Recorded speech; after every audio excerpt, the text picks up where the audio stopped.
Voilà, et l'enregistrement est démarré.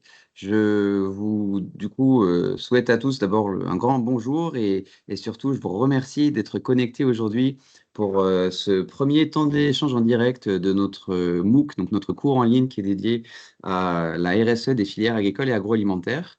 Ce premier instant d'échange, puisque donc vous avez déjà des échanges entre apprenants à travers le forum qui vit bien et auquel on essaie de répondre aussi quand il y a des questions. Enfin, donc ça, c'est un premier type d'interaction qui est très intéressant.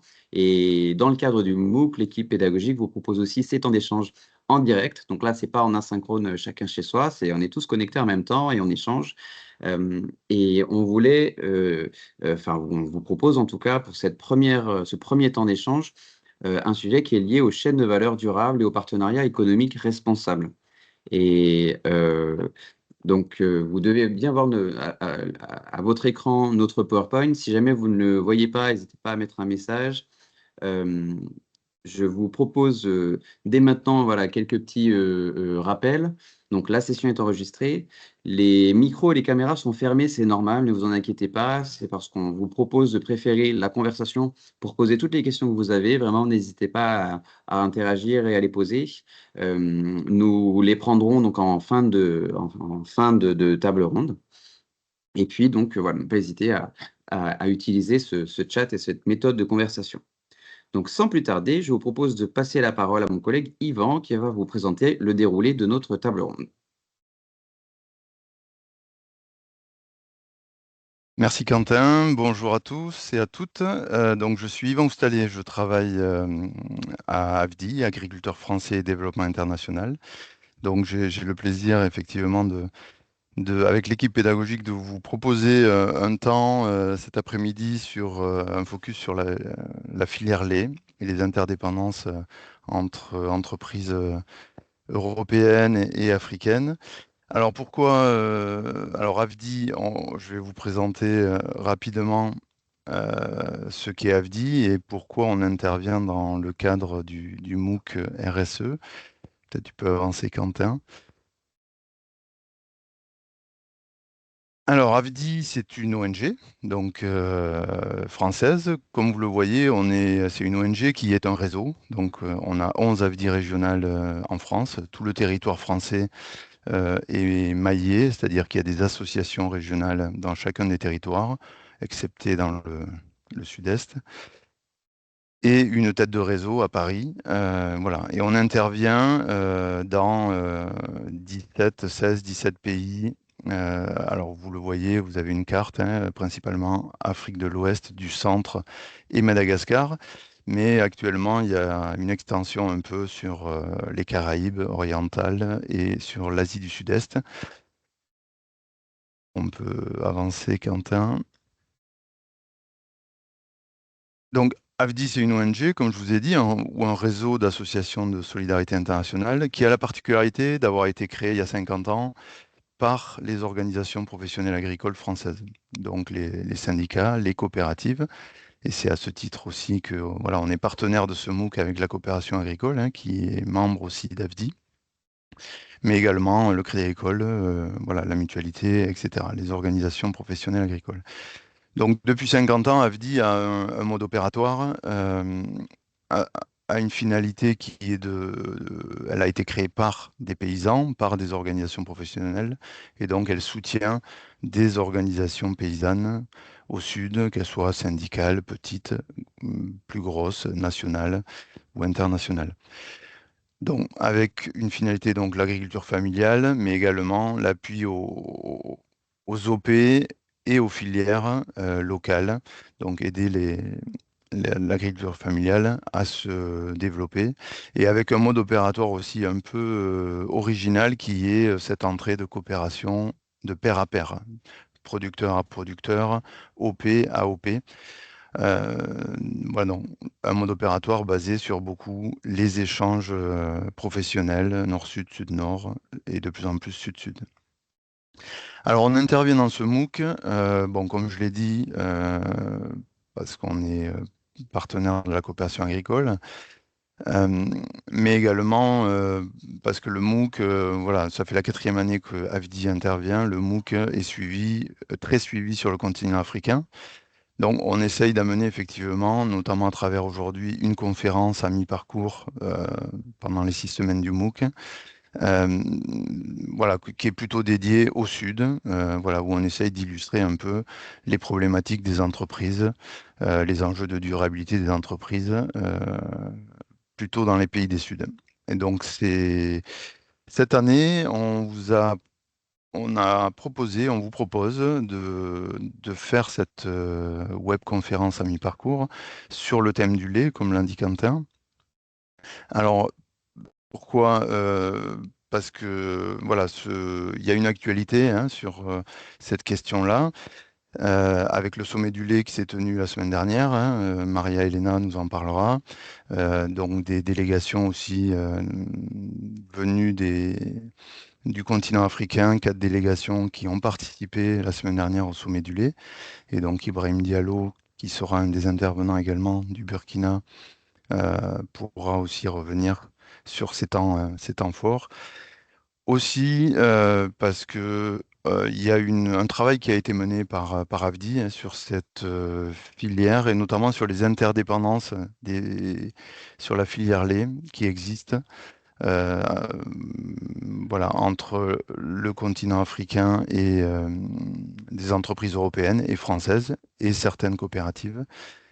Donc, ça nous semblait intéressant de pouvoir faire un focus aujourd'hui sur cette filière lait, ses défis et comment essayer effectivement de relever un peu les défis, notamment pour plaider pour des coopérations nord-sud qui prennent en compte davantage les enjeux de durabilité qui vont nous être présentés. Donc, voilà en termes d'introduction, je vais vous présenter un peu nos 4 intervenants. Quentin, si tu peux avancer. Donc voilà, pour un peu traiter de ce sujet, montrer un peu ces défis dont on a parlé tant au niveau locaux euh, que au niveau des entreprises européennes engagées dans des coopérations. Nous aurons Maria Elena, donc collègue à AFDI, chargée de plaidoyer, qui va nous présenter un peu justement tous ces enjeux, nous poser un peu le cadre, le contexte de ces enjeux, nous parler aussi un peu de la semaine dernière, des échanges qui ont eu lieu lors du sommet mondial et des échanges donc entre les délégations africaines et les acteurs de la filière, internationale.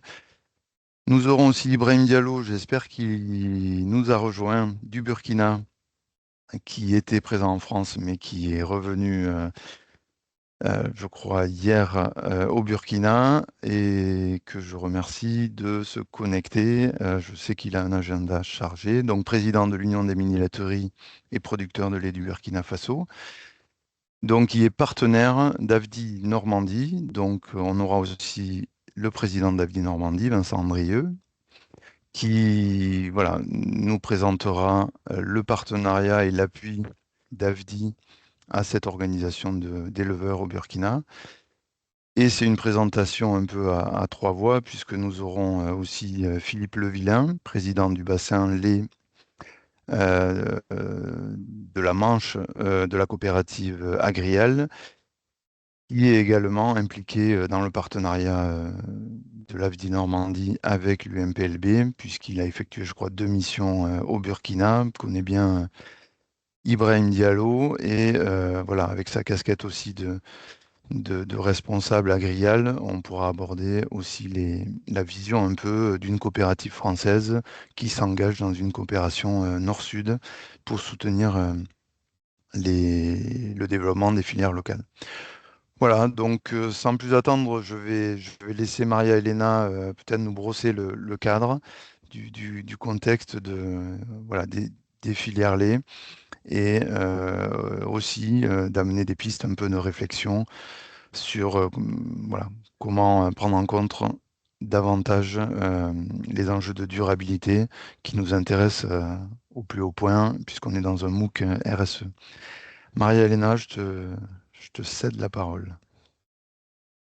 Merci, bonjour tout le monde. Ça fait très plaisir d'être ici, de participer dans ce MOOC. Et donc, comme Yvan il l'a dit, moi je m'appelle Marie-Hélène Ramirez, je suis chargée de plaidoyer à AFDI. Et notamment, je vais vous expliquer tout le travail qu'on a mené à l'intérieur de l'ONG pour tout ce qui est la thématique des productions et des systèmes laitiers. Donc, si on peut avancer dans la diapositive. Merci. Et donc, comme je vous disais, AFDI travaille sur les thématiques des systèmes de production laitier en Afrique de l'Ouest, notamment dans la question de durabilité et la relation Afrique, France et Union européenne. Donc, on a élaboré une première note thématique en novembre de 2023 sur l'interdépendance des filières laitières ouest-africaines et françaises. Une deuxième note qui est sortie récemment, il n'y a même pas 2 semaines, juste avant le sommet du lait, que ça fait une sorte de suite et de la continuation de ce qui avait été traité dans la première note, notamment faire un suivi des recommandations qui sont été faites et qui renforce notamment la responsabilité sociétale des entreprises et que ça touche aussi certains sujets qui ça rentre en profondeur sur certains sujets sur la durabilité du système laitier. Et on a également participé avec une délégation, comme ils vont mentionner, une délégation qui est venue de Madagascar, Bénin, Tchad et Burkina Faso participer au sommet du lait qui a eu lieu la semaine dernière à Paris. Et dans le cadre de ce sommet du lait, on a organisé un événement parallèle, c'était une table ronde, c'était en fait les moments que nous a permis de partager avec une vaste, et notamment des spécialistes sur les thématiques lait, que sur le développement des filières d'élevage laitier en Afrique. Donc, et si on peut avancer. Alors, pour la première note, donc là, je vais donner tous les contextes de comment ça a avancé, comment on a traité, comment on analyse la thématique. Et donc, dans la première note thématique qui a été élaborée en 2023, novembre 2023, et on a abordé la question de la filière laitière dans l'ouest de l'Afrique, qui est confrontée à un gros défi dont la concurrence avec les produits qui sont importés, la faible productivité locale et la question de l'insuffisance des infrastructures. Dans ce contexte, c'est la responsabilité sociétale des entreprises qui devient un levier très importante pour le développement et la durabilité de la filière lait, parce que dans les contextes et dans tout ce qui est les systèmes laitiers, on est au courant qu'il existe un développement de mini-laitières et des fermes qui se spécialisent autour des grandes villes, dans l'Afrique de l'Ouest, notamment le Sahel, que 80% du lait qui est produit dans l'Afrique de l'Ouest provient de systèmes extensifs avec des rendements qui sont très faibles et que la demande de lait est croissante, mais que la production locale reste très insuffisante. Donc, ça couvre à peu près 70% des besoins. Donc, il y a toute une démarche d'importation, d'exportation et pour couvrir ces besoins. Donc, on a pu remarquer et on connaît, quand on travaille à travers de notre travail sur le terrain, on a remarqué qu'il existe une forte dépendance aux importations de lait en poudre, particulièrement tout ce qui est les MGV, et que ça peut affecter, et que ça affecte notamment tout ce qui sont les filières locales sur place. Donc, cette note, la première note qui a été élaborée, aborde les enjeux et opportunités pour renforcer les complémentarités entre les filières laitières françaises et les ouest-africaines. Et il y a notamment un objectif qui s'était censé d'arriver avec cette note, c'était de pouvoir analyser les relations commerciales et proposer des recommandations. Nous, en tant qu'ONG qui travaille avec les terrains, avec des partenaires en France et en Afrique. Donc, ce que nous, on peut faire en tant que plaidoyer, c'est d'établir certaines recommandations pour les entreprises pour voir comment on peut améliorer cette relation et aller vers une durabilité du système laitier. On avançait, parfait. Donc, Dans cette note, on a commencé à traiter le sujet de la RSE et on a commencé à analyser certaines pistes et voir comment on peut renforcer ce système. Et on est au courant que certaines entreprises multinationales comme Danone et Bell commencent à s'impliquer dans des initiatives locales, notamment à travers des partenaires pour la collecte du lait, le soutien aux producteurs locaux et la création de certaines chaînes de valeur avec une focus sur la durabilité. Ces efforts répondent à la demande croissante, cette demande qui existe pour le lait et ce qui cherche les entreprises en même temps, c'est d'intégrer les préoccupations sociales et environnementales qui peuvent créer cette chaîne d'importation-importation des poudres de lait. Donc, dans cette logique de comment traiter la question des RSE, les chaînes de valeur et la commercialisation, donc l'idée, c'est de pouvoir renforcer les partenariats publics-privés avec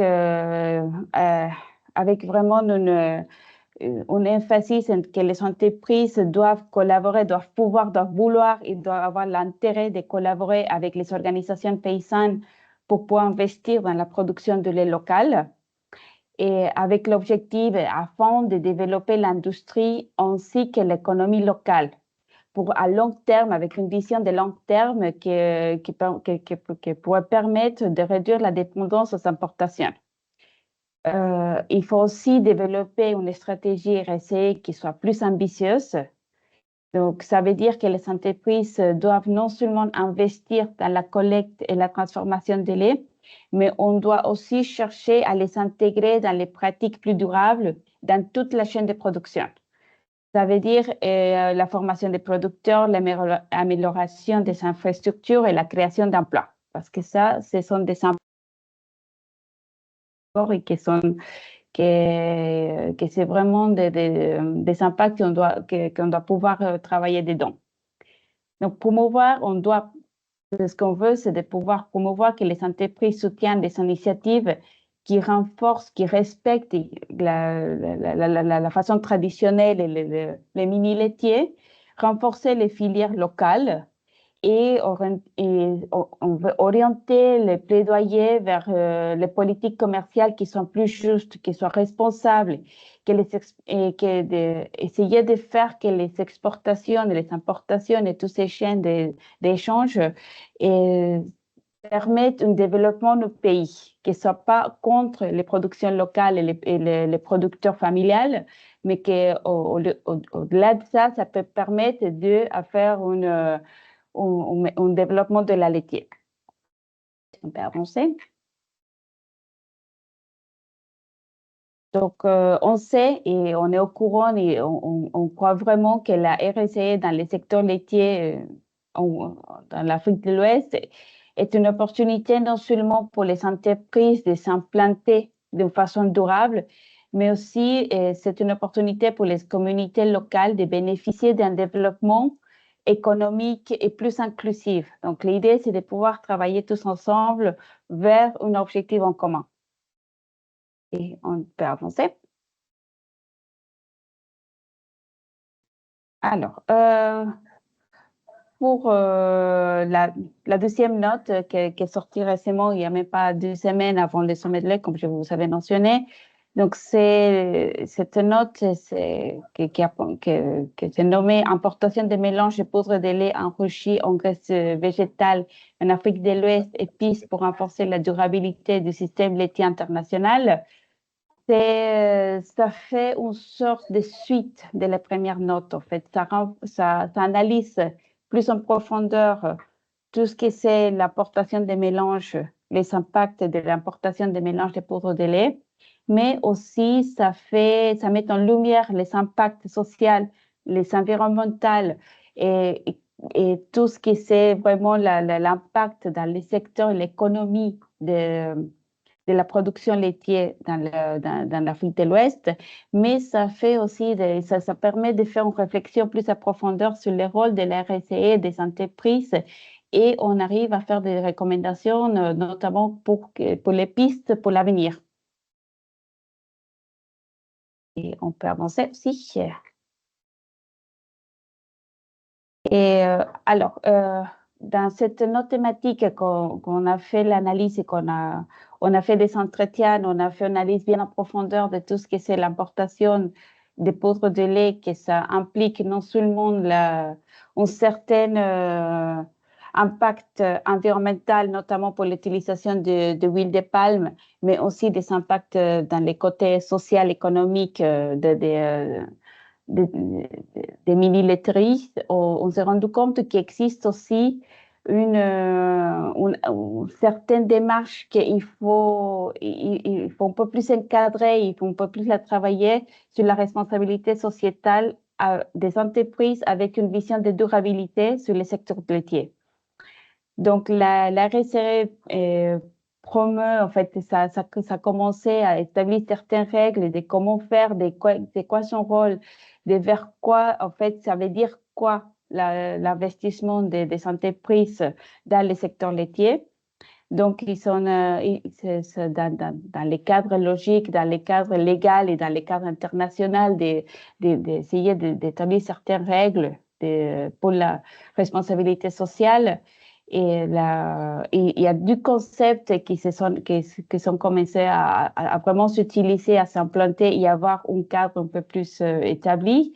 Donc, l'une, c'est les sphères d'influence qui est apparue dans les principes directeurs des Nations Unies relatifs aux entreprises en 2011.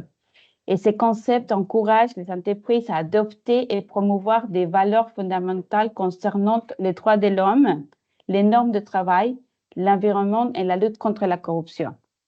Et on a aussi les sphères d'influence qui s'établit par la ISO 26000, que ce cadre fait référence en matière de RSE qui définit comme l'ensemble des relations politiques, contractuelles et économiques au sein desquelles une entreprise peut exercer une influence sur les décisions ou activités d'autres entreprises individuelles. Dans le secteur laitier, plusieurs entreprises se sont alignées à ces principes pour s'engager et respecter les devoirs de diligence et exercer l'influence de manière éthique. Et on peut avancer, merci. Donc, quand on parle de ces deux concepts, dont les sphères d'influence et les normes ISO 26000, donc on peut voir qu'il y a certaines entreprises qui sont déjà intégrées dans les règlements intérieurs, dans les règlements de l'entreprise, dans son charte éthique, certains de ces concepts dont je vous avais expliqué. Donc, concernant les valeurs fondamentales, les droits de l'homme, le respect au travail, la lutte contre la corruption, en fait. Et on peut voir, par exemple, qu'on a Nestlé qui dans sa vision en tant qu'entreprise, il parle déjà de sensibiliser aux risques liés aux droits de l'homme, promouvoir les meilleures pratiques, autonomiser les personnes. Donc, on a déjà certains concepts qui s'intègrent dans les cadres éthiques, dans les règlements intérieurs des entreprises. Donc, ça nous permet aussi de voir qu'il y a une sensibilisation, que toutes les recommandations qu'on fait, le travail que ça s'est fait pour le plaidoyer du lait et de comment améliorer vers la durabilité, ça commence à s'implanter à l'intérieur des entreprises. Danone, de son côté, par exemple, rédige les 10 principes sociaux fondamentaux en accord avec des normes internationalement reconnues, dont la Déclaration universelle des droits de l'homme. Donc, à l'intérieur de la Déclaration des droits de l'homme, on a le respect pour l'environnement, avoir les droits à la santé, les droits à l'alimentation sécure, le fait d'avoir un environnement sain, de pouvoir travailler, les droits de pouvoir participer, les droits d'intégrer les communautés. Donc, ça veut dire que que Danone, il reconnaît les droits de l'homme, il reconnaît les droits humains comme partie de son entreprise et de son règlement intérieur. De son côté, Arla, par exemple, lui parle aussi du respect des droits de l'homme sur ses marchés. Donc, ça veut dire que c'est les marchés équitables, avec une durabilité, avec une vision de protection des personnes, des autonomies, de la souveraineté alimentaire, parce que tous ces règlements, ils sont reconnus à l'intérieur des normatifs internationales, qu'eux, ils s'intègrent dans un règlement intérieur. Donc, on peut voir déjà qu'il y a un engagement pour les entreprises en faveur du devoir de diligence. Donc, c'est les deux concepts qui promeut la RSE dont les sphères d'influence et les devoirs de diligence, ça commence à s'intégrer dans les règlements intérieurs des entreprises. On peut avancer. Alors, quand on parle de favoriser des achats responsables, donc ça crée un débat qui est assez intéressant parce qu'on a les impacts des achats de huile de palme sur la déforestation. Donc, depuis quelques années, il y a un gros débat par rapport à ce que ça implique, la déforestation et la production de huile de palme et, et les effets qu'il y a sur la consommation de ces huiles à long terme pour les personnes. Et que tous ces concepts et tous ces impacts des achats, ils sont particulièrement présents dans les secteurs de l'RSE.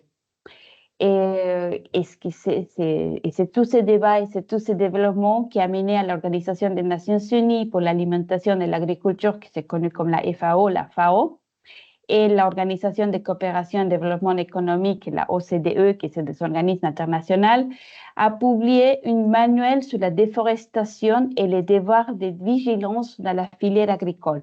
Donc ça, c'est un manuel qui vient de sortir, qui ne s'est pas encore mis, il vient de sortir, c'est toujours en plein de se mettre en place, mais ça a permis de prendre conscience sur cette problématique et que de nombreuses entreprises laitières ont pris les engagements de manière personnelle. Donc, ils ont commencé à faire des changements dans la façon comme ils font le travail, notamment pour avoir des engagements en matière des achats responsables de huile de palme. On peut avancer. Donc ici, par exemple, comme exemple de ce que je viens de vous expliquer, et les entreprises qui sont engagées à mettre en place des chaînes d'approvisionnement vérifiées, donc Arla, Danone, Friesland Campina, Lactalis, Nestlé, ils ont commencé à prendre des engagements pour notamment approvisionner en huile de palme qui n'est produit que sur des terres qui sont acceptées, qui sont en fait et vraiment essayer de réduire la déforestation et arrêter la déforestation importée, parce que ça fait un problème d'un cercle vicieux de déforestation, contamination, pollution, impact environnemental. En fait, ça fait toute une chaîne de tout ce qui est les impacts pour les changements climatiques, notamment et tous les impacts environnementaux. Donc, les entreprises, au niveau de son RSE, ils peuvent avoir un engagement pour acheter toutes les huiles de palme qui savaient être utilisées pour les MGV, que ça vienne et que soient achetées avec certaines normes, labels que ça veut dire que c'est des huiles de palme qui sont autorisées, qui se produisent sans avoir une déforestation liée à sa production. Donc, il y a toutes les entreprises qui permettent de réduire les impacts environnementaux et notamment les impacts sociaux qui peuvent avoir l'importation des MGV et l'utilisation de huile de palme.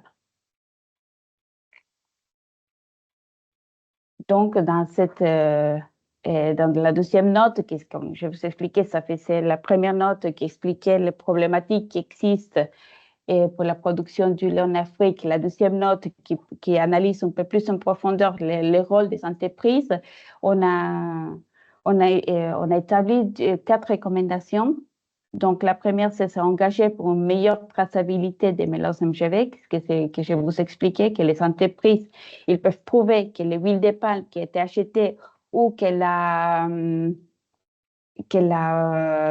tous les achats qui se font, toute l'importation, les exportations qui sont liées aux MGV, ils sont engagés avec une traçabilité. Donc, on sait d'où ça vient, on sait que c'est lié ou c'est pas lié à la déforestation. Donc, ça permet de faire une traçabilité pour savoir vraiment l'impact du huile de palme. La deuxième recommandation, c'est créer des partenariats publics-privés pour renforcer les filières locales.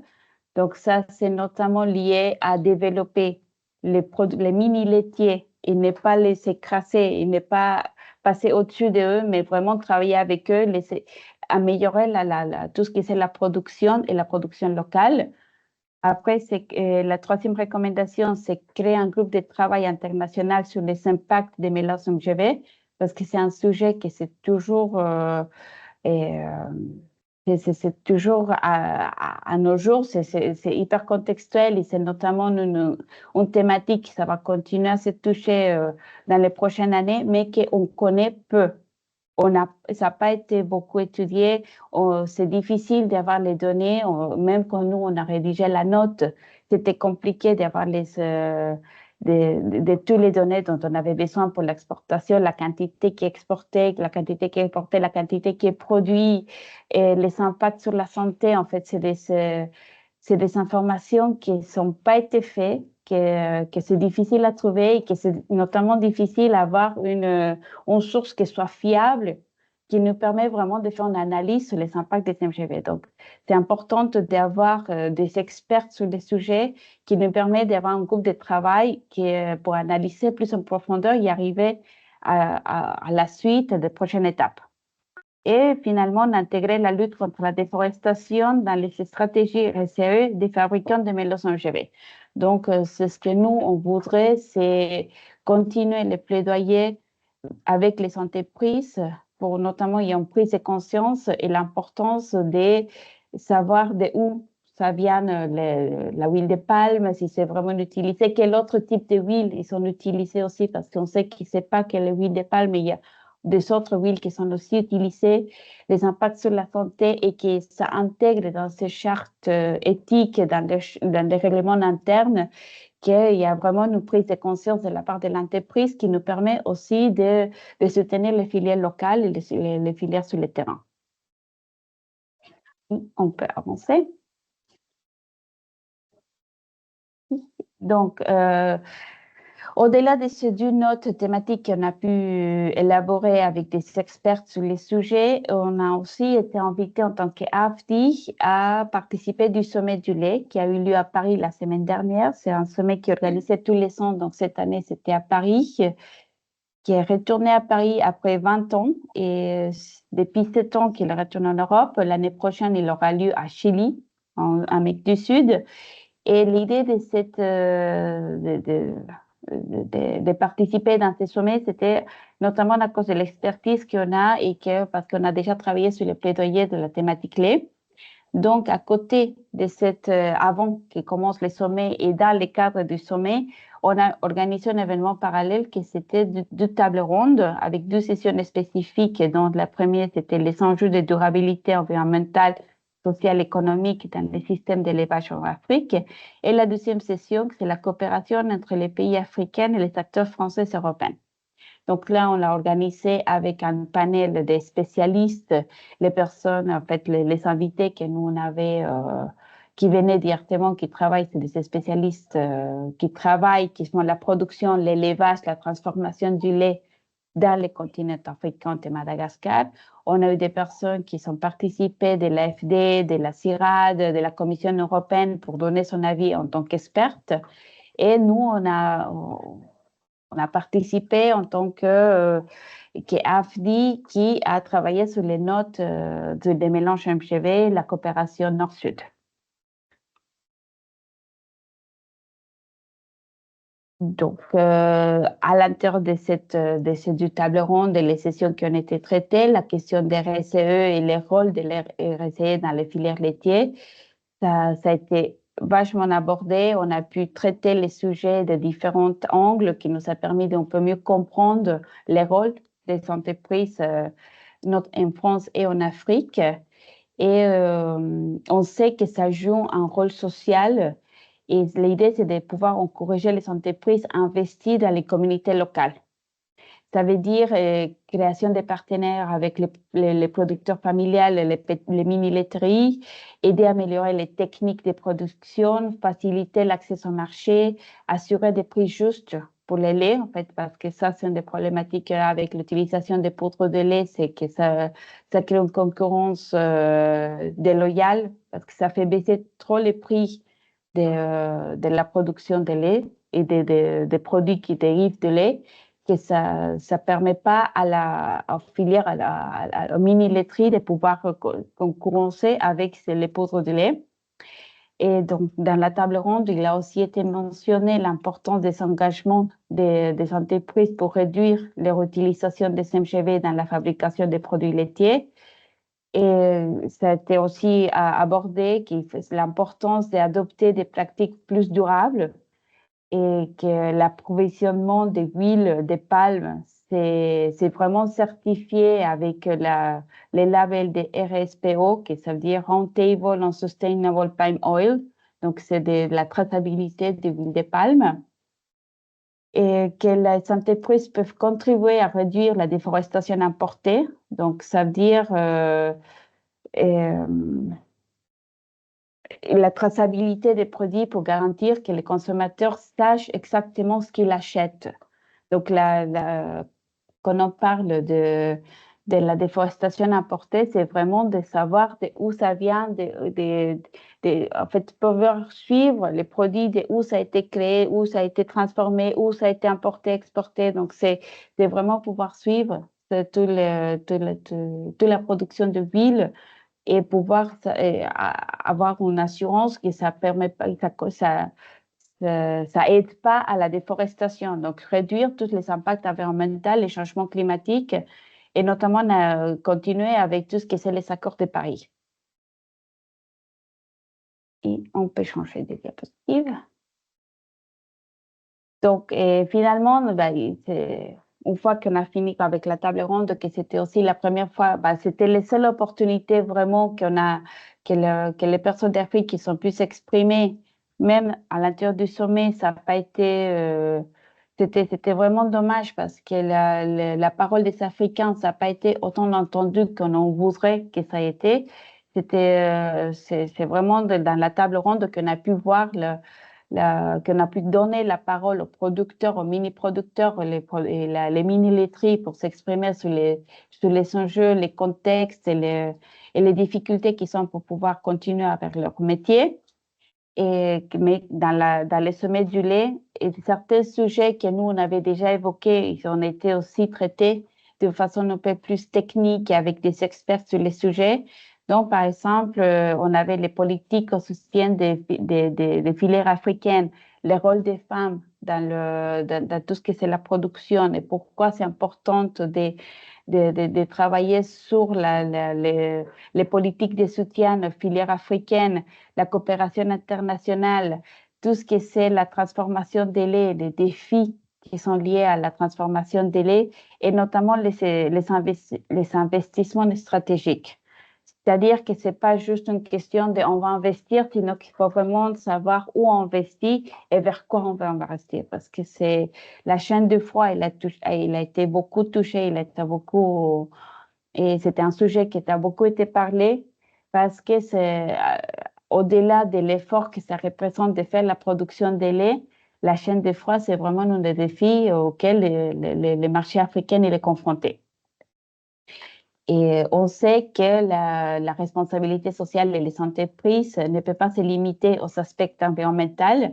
Elle doit également inclure la dimension sociale, soutenir les communautés locales à travers la création de partenariats avec les producteurs, l'amélioration des techniques de production, l'accès au marché, l'assurance pour les prix justes, investir dans les communautés locales pour favoriser un développement qui soit économique et qui soit durable,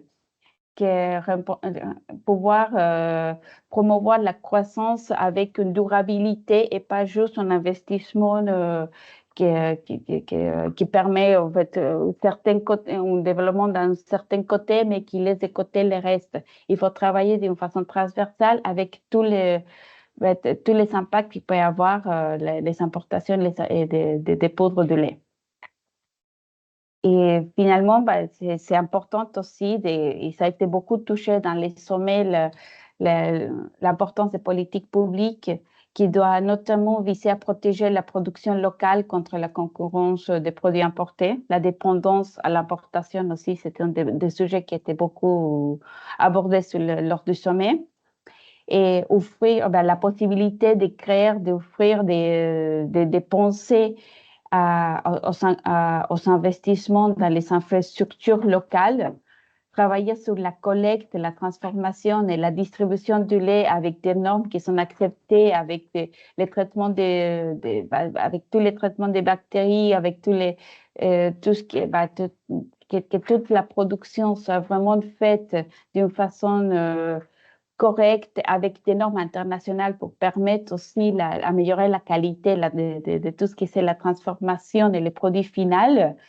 Et peut-être, ça a été aussi abordé la possibilité d'établir certaines mesures fiscales et quotas d'importation, certaines taxes qui peuvent permettre et limiter les importations ou permettre d'aller avoir des taxes qui sont définies pour aider les mini-laiteries pour que ça permet aussi de diminuer la concurrence déloyale de tout ce qui est l'importation des poudres de lait. Mais ce sont des idées qui sont sorties lors du sommet, qui ont été traitées et qu'on va on va suivre pour voir si ça peut donner un résultat un peu plus concret.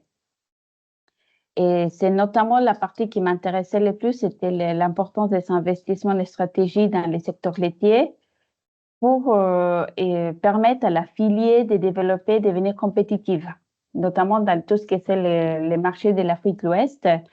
Et l'importance, c'est que c'est vraiment indispensable de mobiliser des ressources financières de la part des gouvernements. Il doit y avoir un investissement un peu plus important et aussi pour la part des investissements privés. Donc, ça, c'est tout de mon côté. Merci beaucoup. Merci, Maria Elena. Bon, c'était très dense, un peu plus long que prévu, mais bon, vous voyez, c'est à la mesure un peu de la complexité de cette filière lait, hein, au sud, dans les suds, mais également dans les nord. Alors, comme il y a pas mal d'interventions et qui vont aussi revenir un peu sur ces sujets-là, bon, en résumé, on peut retenir que voilà, l'émergence des filières lait locales font face à de multiples défis, hein. Alors, d'abord techniques, puisque il y a beaucoup de production de lait, hein, dans tout le Sahel, qui fait vivre énormément de personnes dans une agriculture, un agropastoralisme familial. Mais effectivement, les zones de production sont éloignées des zones de consommation et donc on a un problème, un défi également démographique, puisque effectivement, comme un peu partout, on a une urbanisation et puis, et là, c'était pas comme partout, mais en Afrique, on a un boom démographique qui fait que effectivement, la population africaine va doubler d'ici, j'ai plus en tête les chiffres, mais d'ici 2050. Et donc, on a une problématique, même si la production de lait augmente, la consommation augmente davantage. Donc, on a effectivement, troisième défi, un défi plus politique, cet écart entre voilà, la consommation et la production fait que effectivement les politiques au nord, en Europe, la fin des quotas laitiers, voilà, la surproduction, le manque de production ou l'écart entre les zones de production et la consommation font qu'effectivement, il y a un gap qui est comblé par de l'importation de poudre de lait. Et pour répondre à une question dans le chat, effectivement, il y a des pratiques qui visent effectivement à remettre des matières végétales pour réengraisser les poudres de lait. Bon, liées aussi aux cours des internationaux. Je ne suis pas un spécialiste du sujet, mais du coup, effectivement, les cours des matières végétales étant moins chers que ceux des matières animales, des graisses animales, du coup, il y a certains, effectivement, réengraissent, notamment en mettant de l'huile de palme. Donc, ça répond à une question qui était dans le chat. Mais globalement, voilà, l'idée, c'est de ne pas focaliser que aujourd'hui sur les poudres de lait, qui sont effectivement une partie du problème, puisque effectivement il y a beaucoup d'importations qui effectivement se font plutôt dans des industries laitières en proximité des grandes villes. Voilà, mais ça vient aussi combler un gap qui est lié à ce dont je viens de parler, euh, l'éloignement des zones de production euh, et des zones de consommation, et la nécessité aujourd'hui majoritairement en Afrique subsaharienne, d'être dépendant un peu d'importation. Alors politique aussi, parce que au niveau de la CEDEAO, il y a un sujet aussi sur les barrières douanières qui font que ces importations sont relativement peu taxées. Euh, bon, et qui explique la situation. Bon, voilà, mais l'idée, c'est pas, je suis pas un spécialiste du sujet. Je vais, on voulait aujourd'hui vous montrer, Maria-Elena l'a dit, hein, donc il y a des recommandations qui sont faites par le réseau AFDI à travers les 2 notes dont elle a parlé, et notamment pour voilà, plus d'investissements public-privé, mais aussi plus de coopération nord-sud, justement, entre ces entreprises européennes et voilà, les entreprises européennes et les entreprises du Sud. Donc, on voulait montrer une étude de cas, et c'est un peu ce dont vont nous parler maintenant les 3 intervenants suivants, des coopérations Nord-Sud qui existent déjà, et notamment dans le réseau AFDI, à travers le partenariat AFDI Normandie et l'Union des mini-laiteries et des producteurs de lait du Burkina Faso. Donc, on va avoir une présentation un peu de ce partenariat, à la fois on va donner la parole d'abord à Ibrahim Diallo, président de l'UMPLB, donc au Burkina, qui va nous présenter un peu, effectivement, très rapidement, sans revenir, puisqu'on a passé quand même pas mal de temps sur la première partie, comment ça se traduit ces enjeux au Burkina Faso, voilà, très succinctement, mais plutôt nous présenter son organisation de producteurs, d'éleveurs, ses défis. Et ensuite, Vincent Andrieux, président d'AFDI Normandie, nous présentera voilà, le partenariat, les appuis mobilisés par AFDI Normandie pour accompagner l'UMPLB. Et on aura Philippe Levillain, voilà, en tant que responsable d'Agriel, éleveur lui-même, qui viendra nous parler effectivement de qu'est-ce qu'apporte Agrial dans ce partenariat. Euh, voilà, et donc comment des coopératives françaises euh, agissent justement pour soutenir les filières locales. Donc j'espère que Ibrahim et son collaborateur Moussa vont pouvoir activer leur micro, à défaut de la caméra, puisque je crois qu'ils ont un problème de caméra, pour nous présenter l'Union des mini-laiteries et la situation au Burkina Faso, dont on sait qu'elle est voilà, compliquée aussi en ce moment à divers titres. Alors, Là, Ibrahim, tout de suite, Monsieur Diallo et Moussa se sont déconnectés tous les deux. ah, C'est peut-être lié à ce problème de caméra qu'ils avaient. Ce alors que peut-être on je va te inverser. propose, voilà. On va peut-être donner la parole à Vincent Andrieux, président d'AFDI Normandie, pour nous présenter peut-être le partenariat, et puis en espérant que Ibrahim se reconnecte rapidement. Oui, Vincent, mais euh, peut-être 2 mots de présentation. Donc, je suis moi agriculteur, producteur de lait à la retraite, donc président d'AFDI Normandie depuis peu, et l'AFDI Normandie avait 3 partenariats. Il y en avait un au Mali qui a été stoppé et récemment, celui au Burkina Faso avec l'Union des mini-laiteries dont on va parler un peu plus, et puis on a un partenariat au Cambodge également. Euh, le lien qui s'est fait avec l'Union des mini-laiteries était un lien assez naturel après un autre partenariat dans le domaine du lait. Le groupe qui était investi auparavant au Kosovo qui a dû arrêter parce que le partenariat était arrivé au bout de son activité, donc avec le Kosovo, a souhaité retrouver un partenariat dans le domaine du lait.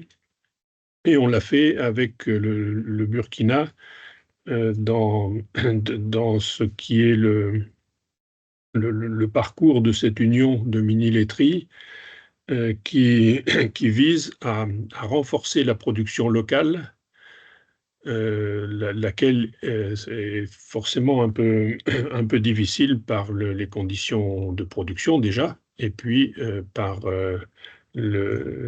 les conditions propres actuellement au pays qui est en proie à des difficultés d'ordre sécuritaire, et ça nuit assez fortement dans le centre et dans le nord du pays, plus que dans d'autres régions, à la stabilité de la production.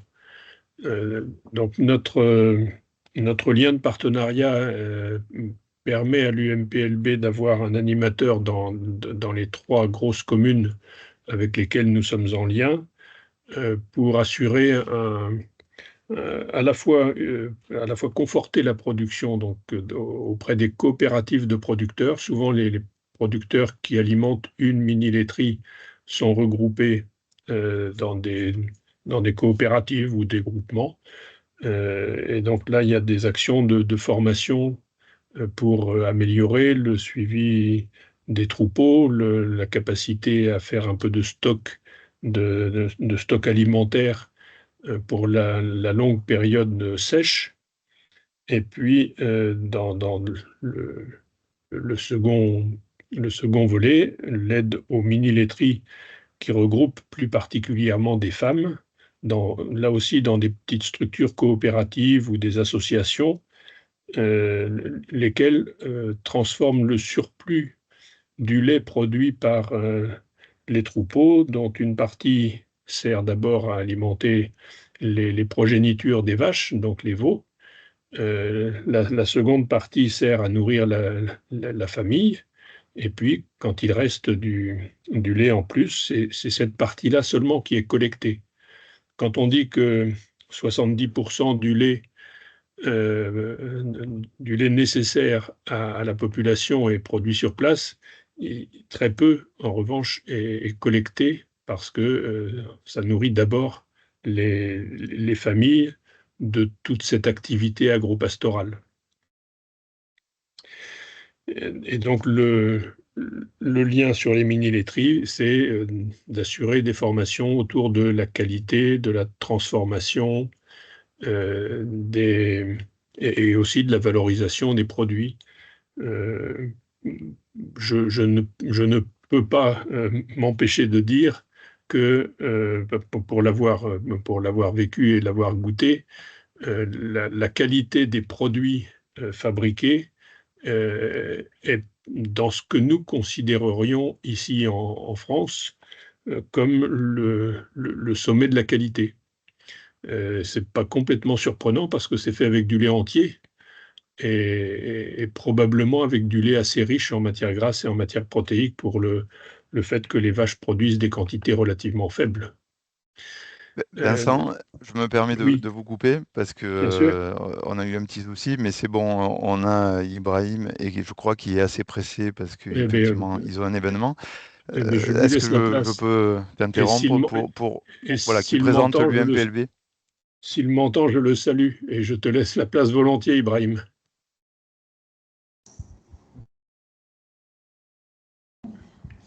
Ibrahim. Ok, merci Vincent, merci aux organisateurs et merci à tous ceux dont je rencontrais en France la semaine passée.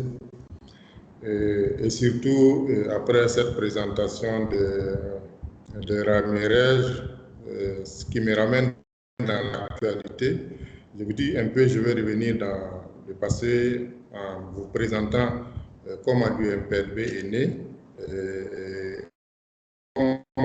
Aussi, nous avons des producteurs et des transformateurs. Nous sommes, malgré nous, devenus politiques parce que nous devons défendre notre lait.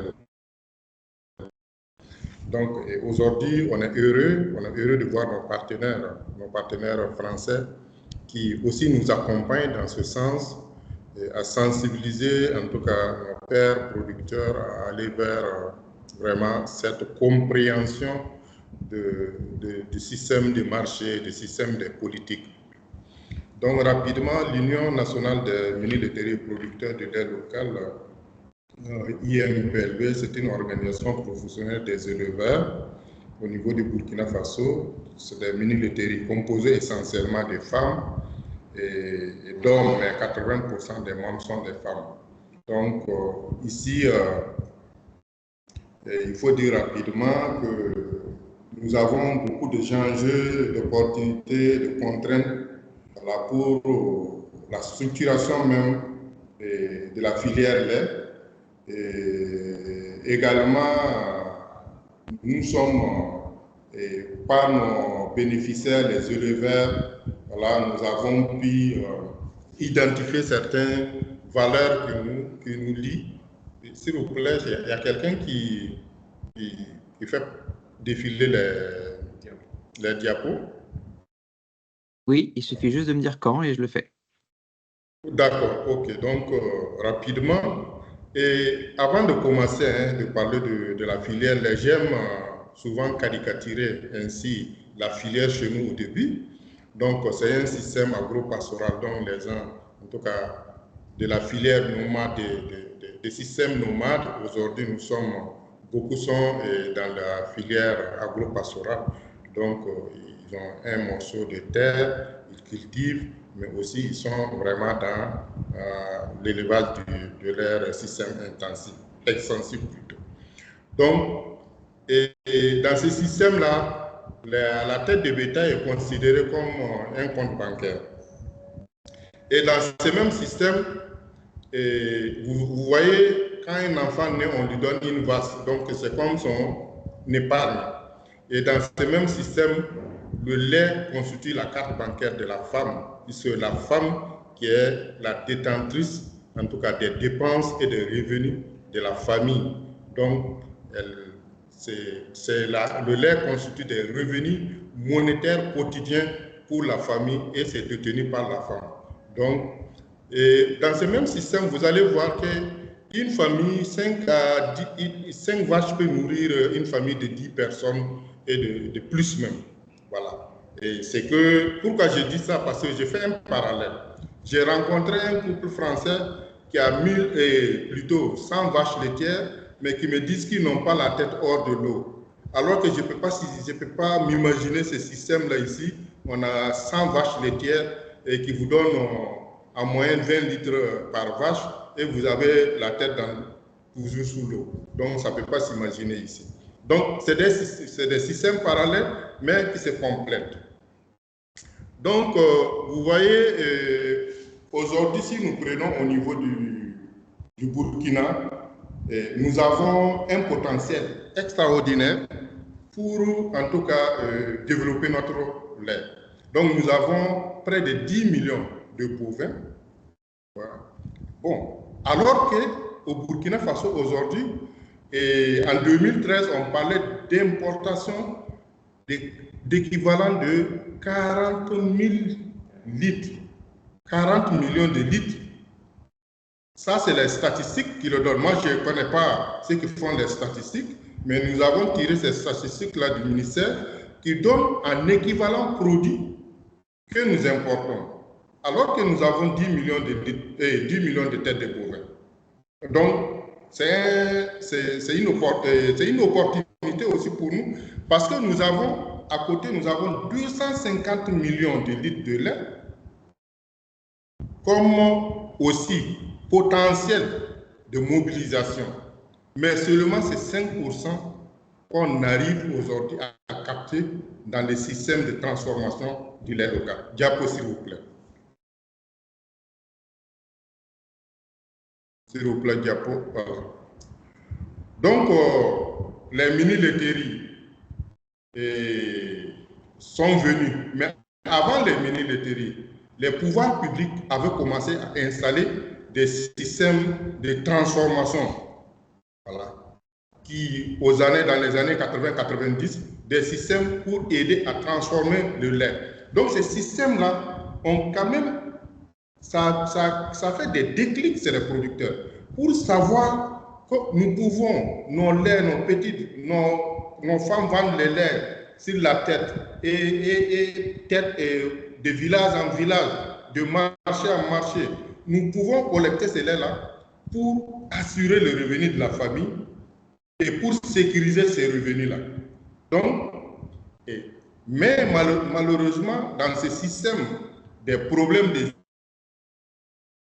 créés, il y a beaucoup de problèmes de gestion. Donc, ces grandes laiteries créées par l'État ont commencé à avoir des problèmes. On a vu naître les mini-laiteries gérées par les femmes, voilà, avec leur marché de niche, donc avec vraiment leur proximité avec leur marché.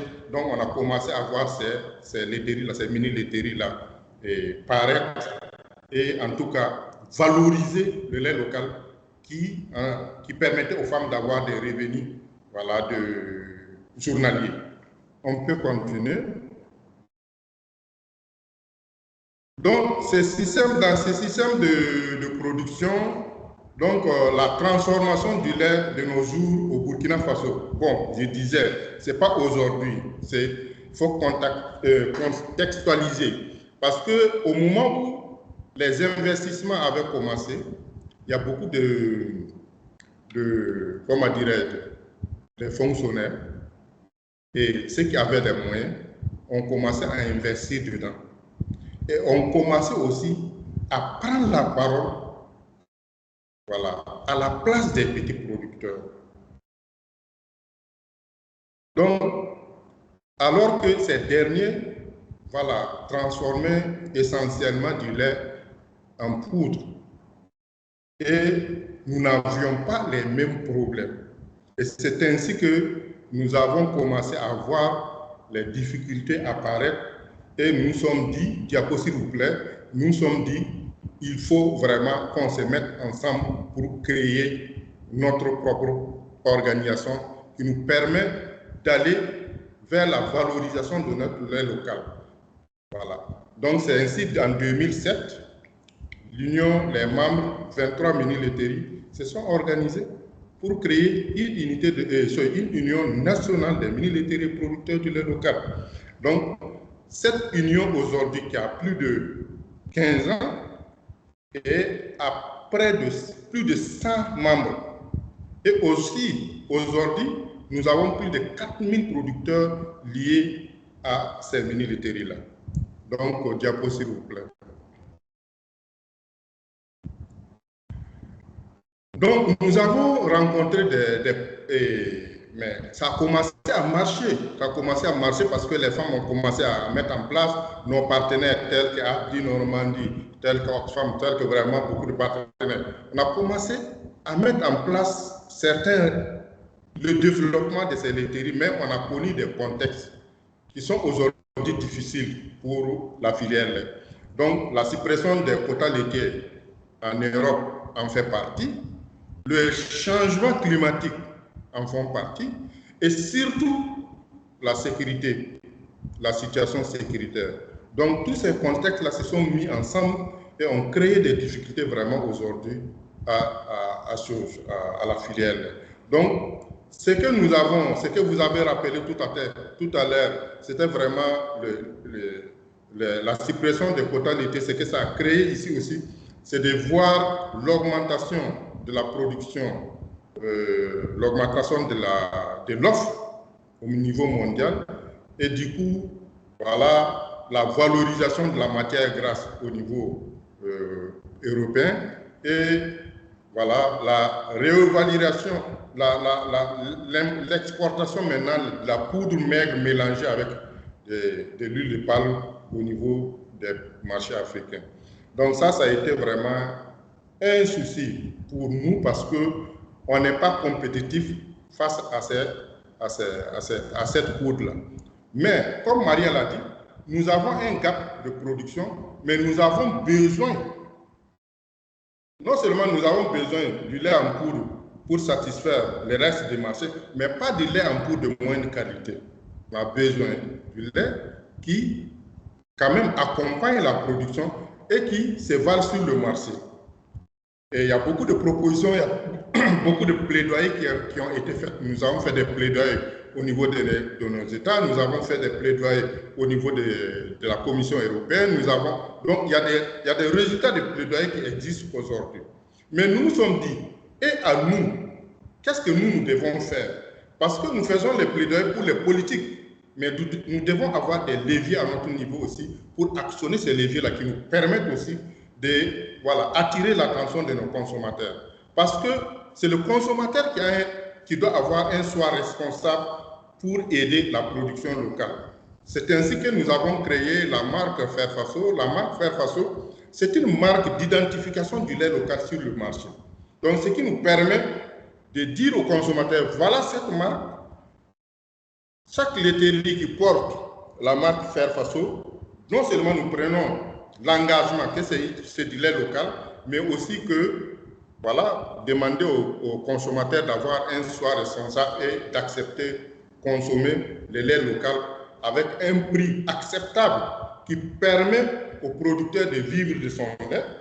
Parce que si vous prenez une femme qui vit de 5 litres, de 10 litres, le jour où elle ne pourra pas vendre ça, elle ne pourra pas non seulement scolariser ses enfants, elle ne pourra pas soigner ses enfants. Donc, toutes ces difficultés-là, c'est la femme et la famille qui elle a 5 litres entre les mains qu'elle n'arrive pas à vendre. Donc, c'est ainsi que nous avons créé ça. Diapo, s'il vous plaît. Et nous avons aussi plaidé pour les cantines scolaires. Voilà. Nous avons plaidé pour les cantines scolaires aussi qui accompagnent, parce que nous nous sommes rendus compte que l'enfant, l'éducation laitière, là, c'est au niveau de bas âge.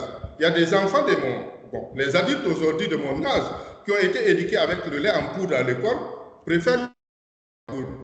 Mais aujourd'hui, si nous passons par les enfants qu'on éduque les enfants par rapport avec le lait local, ils vont grandir avec le goût du lait local. Donc, et ça aussi, ça a été un plaidoyer local. Mais aussi, nous avons créé des espaces de dialogue politique aussi, avec la création des messages de plaidoyer, ce qu'on a appelé les sociétés locales. D'ailleurs, c'est le 10e anniversaire demain, donc ça veut dire que déjà, on est dans cette lancée-là depuis 10 ans. Donc cet espace-là aussi nous permet, en tout cas, d'atteindre et de transmettre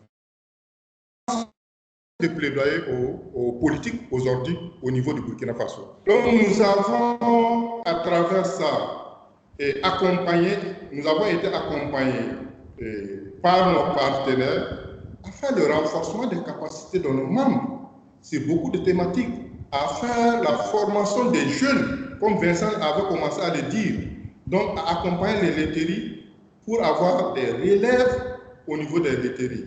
Et accompagner les mini-laiteries aussi avec des équipements adaptés, et pour en tout cas les accompagner à faire du plaidoyer aussi au niveau par exemple communal, parce que ça on le fait aujourd'hui avec Abdi Normandie, et au niveau communal on a fait un plaidoyer au niveau des autorités locales pour avoir les marchés, un marché institutionnel des cantines scolaires pour qu'une laiterie de cette commune puisse servir le lait aux enfants. Donc, vous voyez, c'est vraiment des plaidoyers aussi localisés.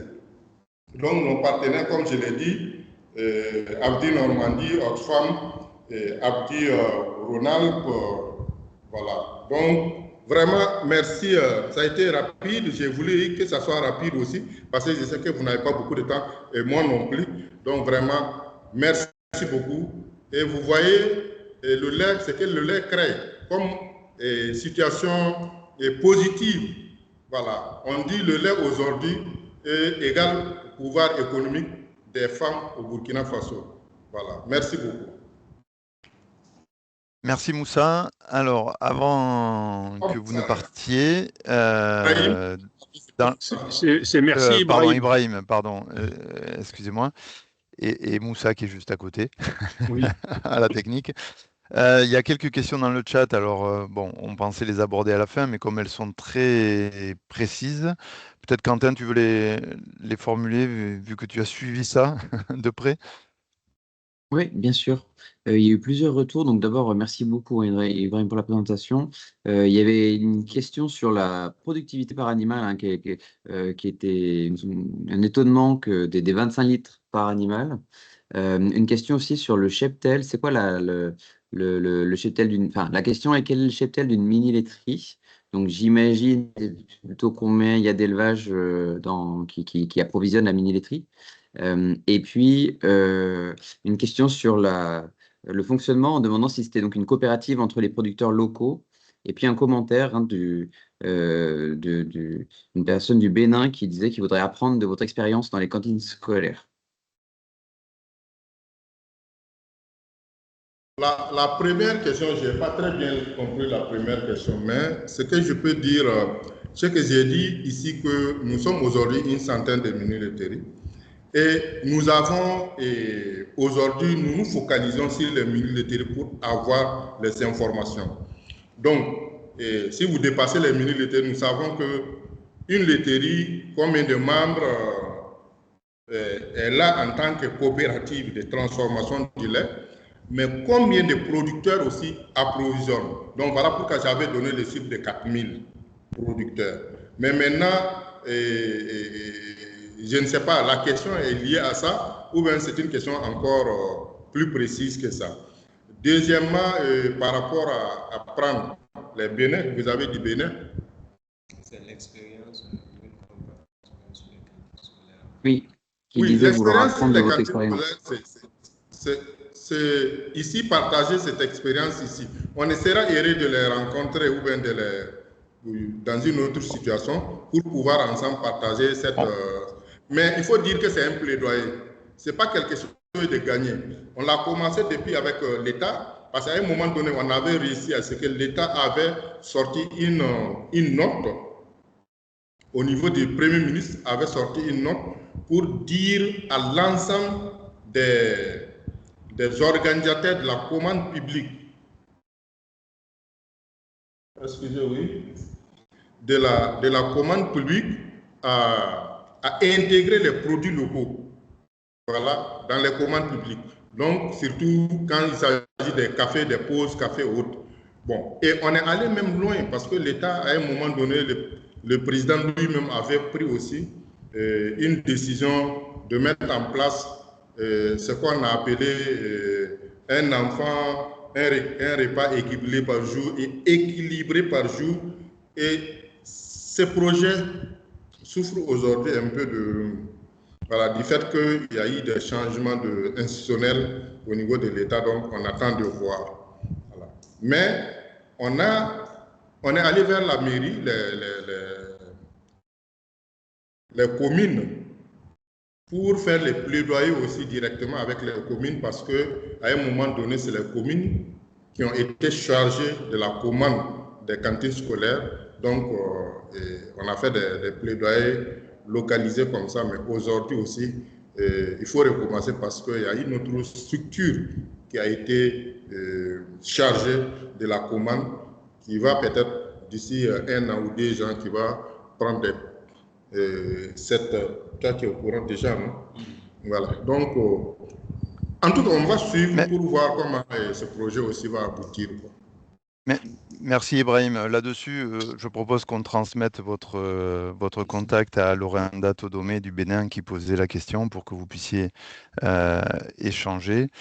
Voilà, on ne va pas prendre toutes les questions, on y reviendra peut-être notamment sur la responsabilité sociale. Je pense qu'on y reviendra peut-être à la fin. Je propose, Quentin, il y a une question là-dessus.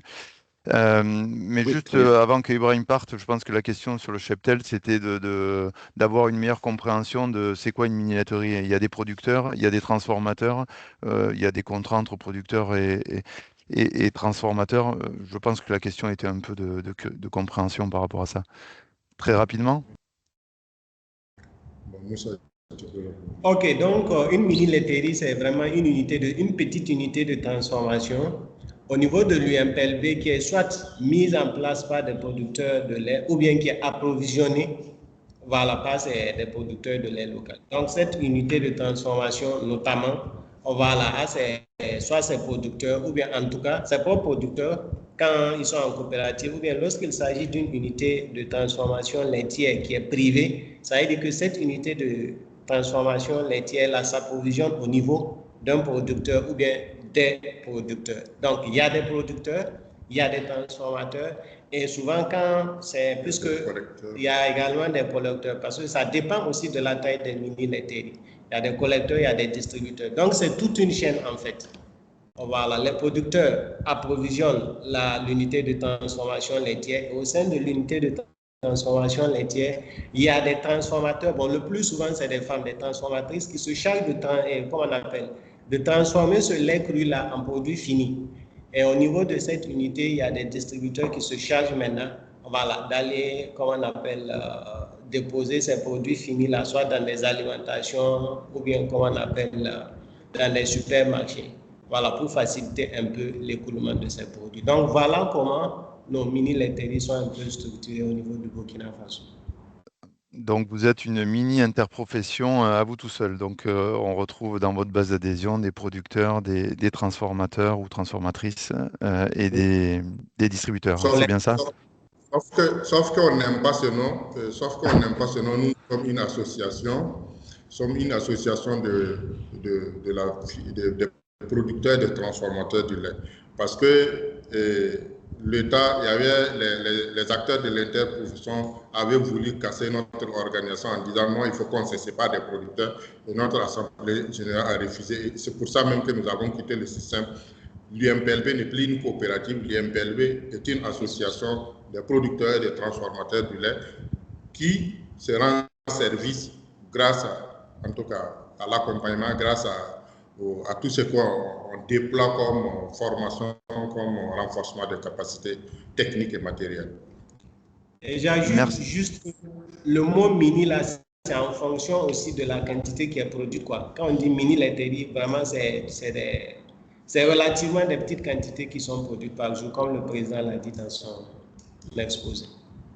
Oui, mais il y a des laiteries aussi qui sont à 800 000 litres par jour aujourd'hui, donc c'est vraiment pas encore des mini. Voilà, relativement. Donc, c'est un nom, nous avons gardé le nom, mais nous avons des laiteries qui ont dépassé ces cadres, parce que nous avons catégorisé les laiteries en fonction des quantités.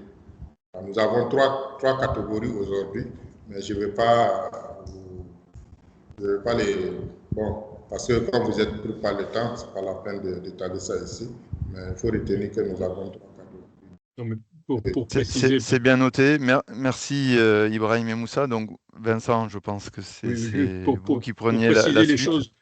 Pour préciser les choses, si Ibrahim et Moussa me permettent, et si la question avait trait au volume d'activité quotidienne des mini-laiteries, on peut dire, je pense, Ibrahim, sans trop se tromper, que les mini-laiteries, elles traitent entre quelques centaines de litres par jour pour certaines et jusqu'à quelques milliers de litres par jour pour les plus importantes. C'est ça. Effectivement, et dans le diapo, je pense que c'est indiqué la quantité que nous avons. Je ne l'ai pas dit, mais ça est dans le diapo. Je pense que les gens lisent plus rapidement que moi. Donc, c'est pour ça que je n'ai pas dit ça. Mais ça est dans le diapo, je pense. Ok, ben en tout cas, merci beaucoup. Et puis bonne journée, enfin, bonne 72 heures du lait qui vont démarrer tout bientôt, je crois.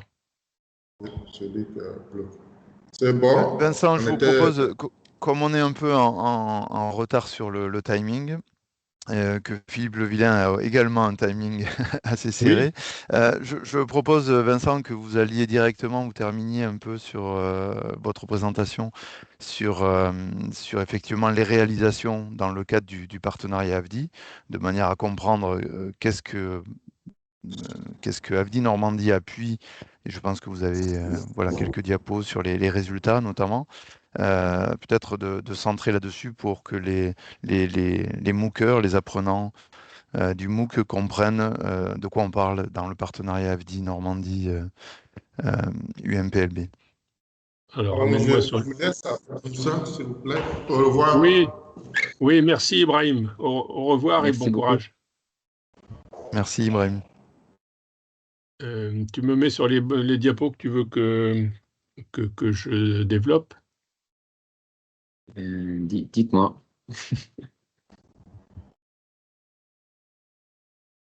Dites-moi lesquels vous voulez et je vous les mets.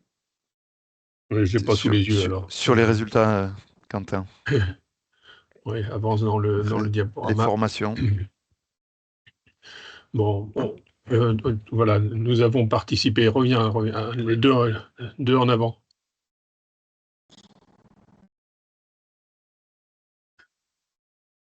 Je sais plus, non, tu m'en as montré une autre tout à l'heure. Là, enfin, si on veut rester sur les images, on est sur deux actions qui sont sur la diapo. L'une est en direction des établissements d'enseignement agricole dans notre région, puisque nous avons un volet de notre activité qui est à la destination du public jeune futur engagé dans l'agriculture ou en tout cas dans l'activité proche de l'agriculture, et qui est de sensibiliser à nos actions. Et d'ailleurs, sur la photo de gauche, c'est bien Ibrahim Diallo qui est en témoin privilégié dans une classe d'un lycée agricole de Normandie il y a quelques mois. Et puis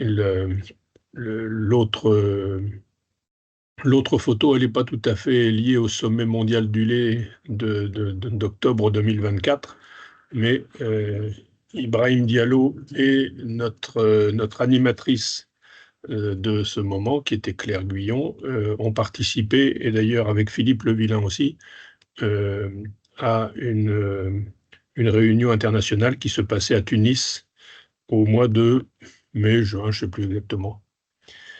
Donc ça fait partie de notre activité que de sensibiliser notre public ici en France aux liens de partenariat qui existent, à notre mode de fonctionnement et qui contribuent à sensibiliser nos jeunes générations à la problématique du développement et en particulier le développement du Sud.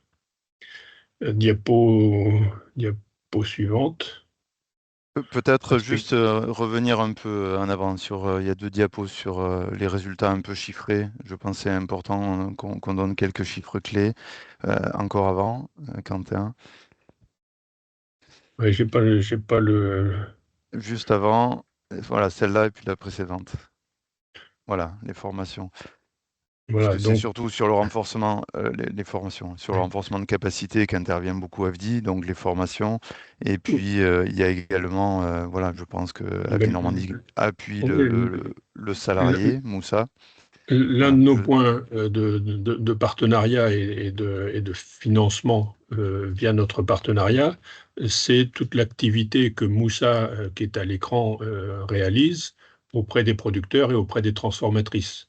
Et donc, sur la période 2021-2023, il a été organisé un certain nombre de formations, soit auprès des producteurs, soit auprès des femmes, soit aussi auprès des populations de jeunes qu'il faut intégrer dans le processus des filières pour les intéresser à poursuivre. Parce que je pense qu'il y a un peu la même problématique, et Moussa pourra nous dire si c'est avéré, mais il y a un peu la même problématique de maintien des jeunes générations dans une activité pastorale ou agricole. Donc voilà, plusieurs formations qui ont été en direction de ces différents groupes, les jeunes, les femmes transformatrices et les producteurs. Diapo suivante. Bon, sur les autres éléments du partenariat, ben, on a participé aux 72 heures du lait local, c'était il y a 3 ans.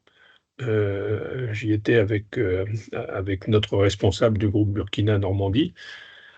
Ça nous a permis de mesurer l'impact de cette opération qui a lieu à Ouagadougou et qui est une véritable opération de promotion du lait local et des produits issus du lait local, en même temps que c'est une opération de plaidoyer auprès des autorités, justement pour essayer de consolider l'activité des mini-laiteries auprès des institutions et notamment des cantines scolaires. Voilà, et puis c'est d'autres choses qu'Ibrahim a dit, la création de la marque Fairfaso, l'accompagnement des jeunes et des femmes, le suivi et l'adoption d'une charte qualité pour les mini-laiteries. Voilà, enfin, c'est un tas d'opérations que nous suivons avec Moussa beaucoup. Merci beaucoup. Désolé, je vous presse un peu, mais comme on voulait laisser du temps aux questions-réponses dans le chat, puisque c'est un objectif aussi pédagogique, hein, on est dans le cadre du MOOC, donc l'idée c'est effectivement de pouvoir répondre à toutes les questions qui se posent dans le chat, et notamment revenir un peu sur les questions de responsabilité sociale environnementale, puisqu'il y a déjà une question là-dessus. On va poursuivre donc la présentation de partenariat, et Vincent, vous aurez l'occasion de reprendre la parole. Puisqu'on a voulu présenter un peu cette étude de cas d'une coopération Nord-Sud, aussi parce que AFDI Normandie, vous avez été mobilisé des coopératives agricoles françaises, normandes, enfin, qui dépassent la Normandie, je crois, hein, où Philippe Le Villain, qui va prendre la parole, va nous en parler, mais qui se sont engagés activement dans le partenariat aux côtés d'AFDI pour amener alors, du mécénat de compétences, je crois, hein, à travers les missions, par exemple, de Philippe Le Villain au Burkina, et l'accueil de missions Sud-Nord. Ce qu'on appelle des missions Sud-Nord, c'est les responsables professionnels des organisations paysannes du Sud qui viennent aussi en France aux côtés de leurs homologues éleveurs ou agriculteurs dans les exploitations. Et voilà la réalité du métier, mais également un certain nombre de séances avec les organisations professionnelles agricoles françaises et notamment Agriel. Donc, voilà, Philippe Le Villain peut-être nous dire comment Agriel est arrivé un peu dans ce partenariat au Burkina, et puis surtout nous présenter un peu Agriel en quelques mots. Voilà, donc peut-être commencer par la présentation d'Agriel, et puis effectivement ensuite, à travers vos deux missions, comment Agriel se positionne dans ce partenariat. Merci. Tout d'abord, bonjour à toutes et à tous, et je vous remercie beaucoup pour participer à ces échanges et toutes ces réflexions. Alors tout d'abord, je suis éleveur en société avec mon épouse sur une exploitation 100% laitière située en Normandie, hein, une région très propice à la production laitière, sur une surface de 104 hectares, et nous produisons environ 950 000 litres de lait. Nous sommes aussi adhérents coopérateurs donc à la coopérative d'Agrial, où j'ai des responsabilités au sein de la filière laitière, mais aussi au niveau national, la coopération laitière, sur le bien-être animal, sur la qualité des laits et sur l'exploitation durable. Alors, il faut savoir qu'avant toute chose, avant d'être éleveur, j'ai été 8 ans dans l'industrie agroalimentaire, entre autres. Et je suis aussi adhérent à la AFDI Normandie, où j'ai pu effectuer donc 2 missions en 2018 et 2019 et participer au symposium du lait à Tunis en février 2023. Alors, s'il te plaît, Quentin, le groupe coopératif Agrial, à la différence de ce que nous expliquait tout à l'heure au Burkina, où ils ont un découpage entre les producteurs, la collecte et la transformation, nous avons tout dans la coopérative, c'est-à-dire que nous avons plusieurs activités. Et avant tout, la coopérative qui est située Grand Ouest et un petit peu en Rhône-Alpes est découpée en 14 régions bien ancrées au territoire. Donc, nous avons des activités dans le lait, hein, le lait de vache conventionnel, le lait de vache bio, et aussi sur le lait de chèvre. Alors, nous sommes présents aussi dans tout ce qui est viande, hein, porc, volaille, bovin, dans l'œuf. Nous sommes aussi dans l'activité légumes, où nous avons 2 sites de production, un au Maroc et un au Sénégal. Nous avons aussi la production de pommes, cidre, et tout ce qui est activité agricole, qui recense tout ce qui est céréales, semences, conseils et autres. Tu peux passer la suivante, s'il te plaît. Alors, pour que cette coopérative fonctionne bien, parce que nous sommes 12 500 adhérents, donc ce qui est assez conséquent. Déjà, dans un premier temps, comme je vous l'ai signalé, il y avait 14 régions et chaque région a un conseil d'administration et gère sa région avec un directeur, indépendamment de la coopérative. Et nous avons aussi tout ce qui est activité production, où nous avons toutes les branches, où il y a un conseil d'administration, dont je fais partie, celui du lait. Et on a aussi des représentants, ce qui s'appelle AgriBoost, où sont des jeunes et qui sont là pour pouvoir émettre tous leurs souhaits. Et on a un conseil d'administration qui est représenté par 30 personnes qui sont les présidents de toutes les régions, de toutes les productions et transformations. La suivante, s'il te plaît. Voilà, donc ça c'est une photographie de tout ce qui est à l'intérieur de la coopérative Agrial avec toutes les marques que l'on peut voir. Donc moi je vais me sensibiliser plutôt sur la partie laitière, hein, puisque nous avons une collecte de 2,1 milliards de litres de lait,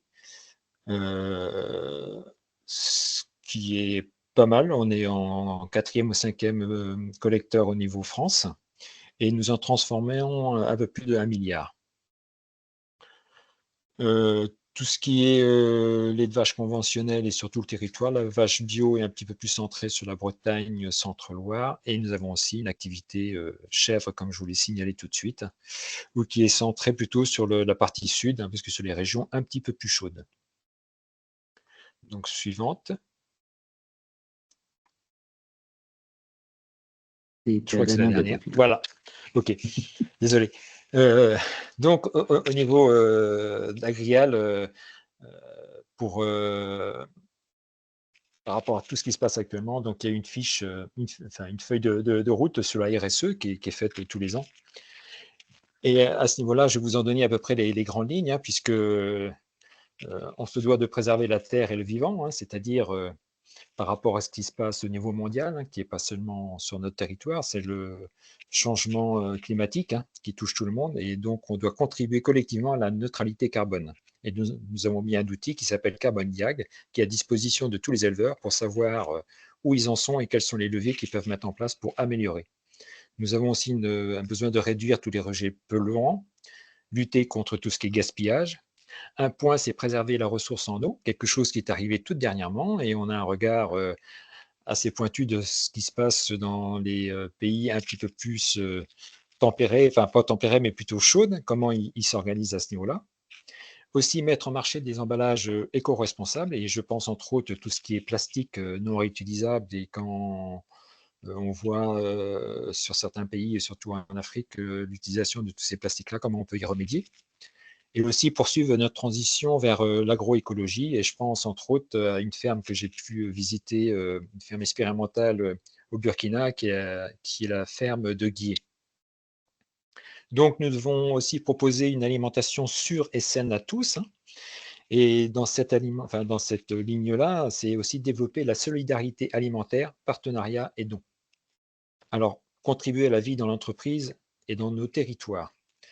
Donc, il y a un travail conséquent qui est mis en route, hein, tout ce qui est développement par rapport à la neutralité carbone, mais aussi l'objectif de la consommation d'eau qui est de moins 35% en 2035 et l'empreinte carbone qui est de moins 35% aussi en 2035. Et sur la RSE externe, c'est manifeste pour une alimentation durable. Alors, nous sommes persuadés que pour continuer à nourrir les populations avec les produits laitiers issus de nos territoires, et que ce soit n'importe quel territoire, qui soit adapté aux besoins des consommateurs, nous devons faire face collectivement à de nombreux défis. Et je pense que ça s'adresse aussi bien à nous que sur le continent africain. Et la collaboration avec l'ensemble de nos partenaires et de nos parties prenantes sera clé dans cette transformation collective. Et la souveraineté alimentaire, la pérennité de nos élevages, ainsi que nos paysages et la biodiversité et du dynamique sociale et économique de nos territoires en dépendent. Donc pour ça, il y avait Arnaud de Goulet qui était président jusqu'à l'année dernière, qui connaît très bien l'Afrique, puisque dans son jeune temps, il a pu faire pas mal de déplacements.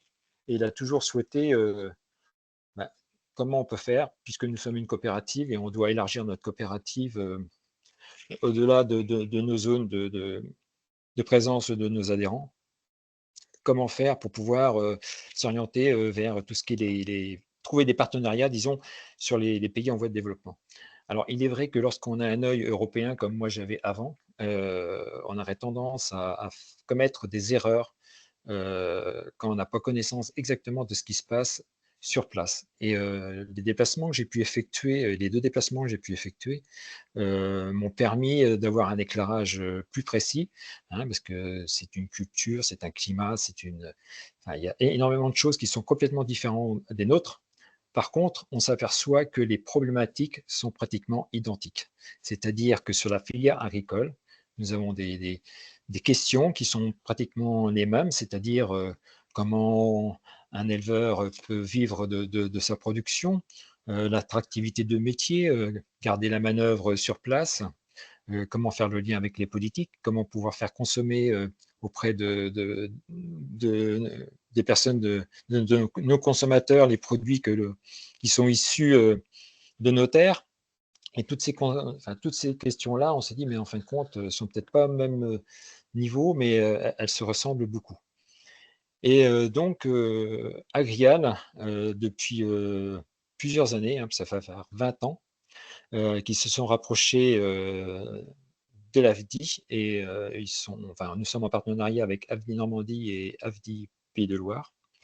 Et en ce qui concerne avec Normandie, eh ben, il y avait un projet de développement et pour professionnaliser l'activité de 3 mines électriques qui se trouvent au nord du Burkina. Et l'ambition, c'était de pouvoir améliorer les revenus, entre autres, mais aussi les transformateurs et l'autonomie des femmes. Et c'était apporter de la formation. Donc, par ce biais, comme l'a expliqué un petit peu Vincent, il est vrai que toutes les formations qui sont apportées à ce niveau-là, ben, c'est très bien parce que nous, on peut faire le lien entre ce qui se passe chez nous et ce qu'on peut trouver ou aider à trouver des solutions chez eux et ne pas dupliquer notre système chez eux. On sait que ça ne fonctionne pas du tout. Et comme ça a été évoqué, oui, nous avons reçu des responsables, alors producteurs, transformateurs chez nous, auxquels on peut les inviter sur nos exploitations pour voir un petit peu comment ça se passe, un outil de production chez nous, mais aussi la transformation, mais sur des organisations comme les JA, tout ce qui est syndical, mais aussi au niveau des laboratoires pour expliquer toute la chaîne sanitaire et les contrôles qui sont faits au niveau du lait à tous les stades. Et on a eu le fils d'Ibrahim aussi qui est venu et qui a participé à des réunions en instance de notre branche lait.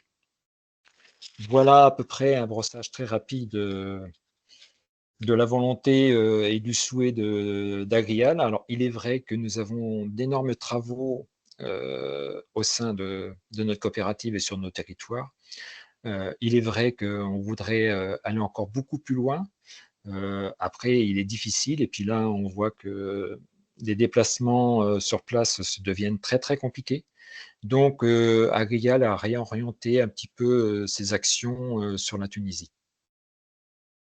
Voilà très, très rapidement ce que je pouvais vous apporter. Merci beaucoup, Philippe. Alors, avant de peut-être passer aux questions dans le chat, on avait prévu quand même mais ça va dans la continuité un peu de votre propos, voilà, de refaire un tour de table à nos 4 intervenants. Alors, je crois que Moussa est encore là, à défaut d'Ibrahim, mais Moussa, je pense, pourra répondre pour l'UMPLB.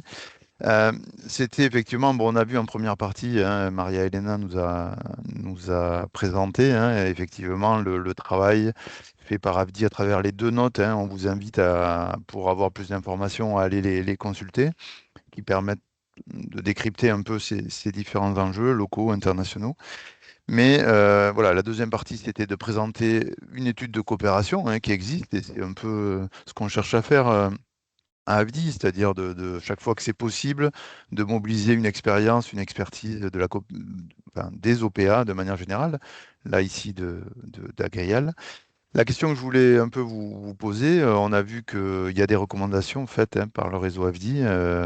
J'en reprends quelques-unes. Il y en avait 4, mais j'en ai 3 en tête. Bon, renforcer la RSE des entreprises, effectivement, notamment sur les questions de droits de l'homme, de travail des enfants. Enfin, voilà, tout le devoir de vigilance des entreprises. Il y a une obligation un peu légale. Bon, la question des MGV, qui est voilà, un problème hautement sensible. Bon, il y a des recommandations sur la traçabilité de manière assez évidente en lien avec les nouvelles réglementations sur la lutte contre la déforestation. Mais il y a un troisième point qui, moi, m'intéresse tout particulièrement en tant qu'animateur un peu de ce qu'on appelle à AFDI les partenariats économiques responsables, donc en entreprise coopérative ou non du Nord et coopérative du Sud dans une coopération agissante, où le commerce soutient aussi le développement local, j'entends au Sud. Donc, il y a une recommandation sur soutenir les partenariats publics-privés, notamment l'investissement. Donc, ma question, un peu à vous quatre, c'est dans le partenariat actuel AFDI Normandie UMPLB, voilà, l'action d'Agrial, on l'a vu, hein, elle passe par du mécénat financier, c'est-à-dire il y a un appui financier d'Agrial aux actions et aux appuis d'AFDI qui vous ont été présentés. Il y a également du mécénat de compétences, hein, on l'a vu à travers les échanges professionnels. Comment ces recommandations pourraient être prises en compte dans le partenariat? Voilà, alors que ce soit en réponse à des besoins spécifiques de l'UMPLB, que ce soit pour Agrial, voilà, je me posais la question, est-ce que il y a des investissements possibles dans, je sais pas, des mini-laiteries semi-industrielles qui permettraient de raccrocher voilà, ce réseau d'éleveurs familiaux au marché de consommation, plutôt que de regarder le train passer.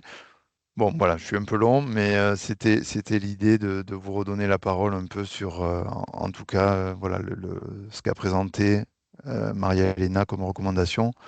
Qu'est-ce qui pourrait être fait dans le partenariat? Je ne sais pas qui veut prendre la parole. Philippe, Moussa, Oui, oui, alors Maria-Elena. la question nous est souvent posée, hein, au même titre que de Danone, qui ont réussi à mettre en place des petites unités de production, et je pense que c'est sur la région asiatique, pour éviter tout déplacement de lait, parce qu'on sait que c'est une grosse contrainte, hein, déplacer du lait fraîchement entré à une température élevée contribue à une grosse perte de lait. Donc, ils ont réussi à mettre en place des petites unités de production. Il faut savoir que nous, la question a été posée. La difficulté, c'est que faire une petite unité de production, en toute sincérité, c'est pas facile. Ça a un coût. Nous sommes aussi, nous, en Europe, contraints à une qualité, une traçabilité des laits qui est assez pointue et qu'on doit retranscrire n'importe où on est, parce que c'est quand même une consommation humaine et on doit être très, très, très vigilant. Et avec Ibrahim, on en avait déjà discuté, à voir comment on peut faire quelque chose de gagnant-gagnant. Mais créer une unité sur place, c'est pratiquement à notre niveau, on n'a pas les, on n'est pas une coopérative assez conséquente pour pouvoir se permettre de faire ça, ouais. Avec tous les risques qui sont liés derrière, aussi bien sur la collecte laitière et puis la commercialisation derrière, en ce que ça concerne. Ouais. Et je me permettrai simplement pour rebondir sur les deux questions qui avaient été posées avant. Je vais être très court là-dessus, sur les fameuses huile de palme et les MGV. Il faut savoir qu'en Europe, il va y avoir une mesure qui va être mise en place concernant les importations de soja issus de non-déforestation, qui va être mis en place courant 2025-2026, avec un souhait de l'élargir à tout produit, donc toutes les huiles, mais aussi chez nous, en France, on devra pouvoir prouver par laquelle toutes les fourrages qu'on apporte aux animaux sont issus de non-déforestation. Et un petit point sur simplement les cotations poudre pour comprendre ce qui se passe, c'est quand on fait 1 litre de lait, on a de la matière grasse et de la matière protéique. Aujourd'hui, on a une forte demande en matière grasse, donc il nous reste de la protéine sur les bras. La matière grasse est cotée à plus de 8 000 €, la matière protéique à 2 400 et les huiles sont à 1 000 €. Voilà, c'est simplement pour que les gens puissent faire le calcul et comprendre pourquoi il y a autant de demandes à ce niveau-là. Merci Philippe. Est-ce que Maria-Elena, Moussa, vous voulez répondre, réagir à la question? Oui, si on peut rebondir dans toutes ces questions que je voyais dans le chat, en fait, la responsabilité sociale et les recommandations que nous on a fait dans les plaidoyers des AFDI, les analyses qu'on a fait pour le secteur laitier, en fait, c'est ce qu'on veut, c'est qu'il y a vraiment une référence pratique qui peuvent être adoptées pour les entreprises qui prennent en compte non seulement les objectifs financiers, mais aussi l'impact sur la société et l'environnement. Cette approche, en fait, l'idée, c'est de pouvoir concilier les intérêts économiques et les entreprises avec les communautés locales. Donc, l'idée, c'est vraiment que tout l'écosystème peut avancer avec les entreprises, les gouvernements et la communauté locale. Donc, au niveau des recommandations et pour les prochains pas, les prochaines étapes de tout ce qui est les RSE dans le secteur laitier, l'idée, c'est de vraiment pouvoir intégrer et diminuer les impacts sur l'environnement et pouvoir faire aussi une sorte de travailler pour la non-déforestation, continuer avec tout ce qui est la production qui est liée à la protection et la durabilité du système. Donc, les recommandations que nous faisons en tant qu'AFDI, c'est vraiment de travailler tous ensemble. L'idée, ce n'est pas imposer aux entreprises ni aux communautés, mais c'est au contraire, c'est de pouvoir travailler avec les deux côtés pour pouvoir et arriver aux objectifs que chaque côté a.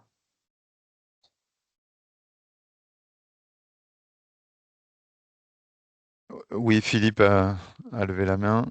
Oui, oui, je voulais aussi évoquer, entre autres, quand on parle de la filière laitière, seul le maillon laitier n'est pas impliqué dans l'amélioration ou la production de lait sur les territoires africains, puisque ça va au-delà. Il y a des travaux qui sont faits, entre autres, sur les fourrages.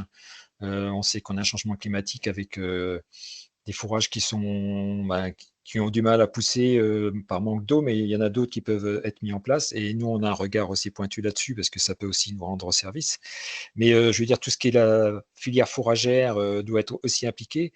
Tout ce qui est génétique, de trouver des croisements entre différentes races de vaches, de ne pas importer des vaches issues de chez nous à haut potentiel, qui ne sont pas du tout adaptées au terrain, mais plutôt faire du croisement avec des races locales. Donc là, il y a déjà des travaux qui sont faits, mais on doit continuer en ce sens.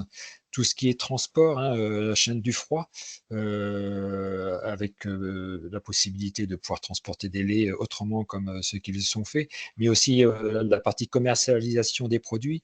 Quand on est allé au Burkina, on s'est rendu compte que parfois le lait local était un petit peu mal perçu parce que c'était un lait qui avait une certaine odeur. Un autre problème aussi concernant les écoles, comme ça a été évoqué tout de suite, la production laitière n'est pas calée avec les périodes scolaires, puisqu'on sait qu'on produit un peu plus de lait là-bas sur la période d'été, puisque les pluies arrivent mai-juin. Donc, ils ont une production laitière sur la période de juillet à août, quand il n'y a pas d'école. Et quand il y a l'école en début d'année, eh ben, ils n'ont plus de lait. Voilà, donc je pense qu'il y a plusieurs maillons à voir. Et je pense qu'il ne faut pas qu'on s'arrête que sur la partie vraiment purement laitière. Il faut qu'on l'ouvre beaucoup plus largement.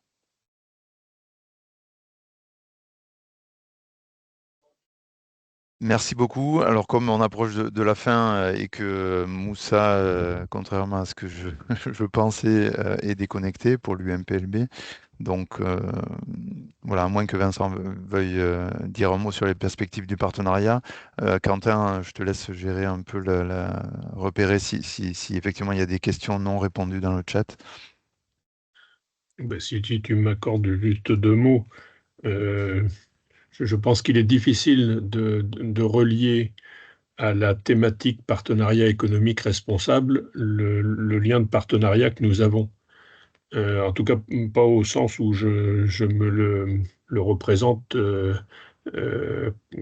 comme on l'a dans une filière épices en ce moment, avec une entreprise commerciale normande et des producteurs dans un réseau de coopératives à Madagascar. Là, on est quand même vraiment dans un lien de coopération et de développement, mais de développement local, pour que la filière de lait du Burkina s'ancre d'une part et puisse se développer. Et avec les problématiques que soulignait Philippe à l'instant, enfin, il y a un vrai souci de régularité de la production dans l'année pour correspondre aux besoins d'un marché. C'est un vrai challenge que l'UMPLB s'est donné lorsqu'elle a fait un plaidoyer pour être l'interlocuteur privilégié des autorités dans le cadre de l'alimentation dans les cantines, parce que leur production est quand même très saisonnée avec la saison des pluies, effectivement, et il y a un vrai enjeu d'améliorer les conditions de la production pour la rendre mieux étalée dans l'année.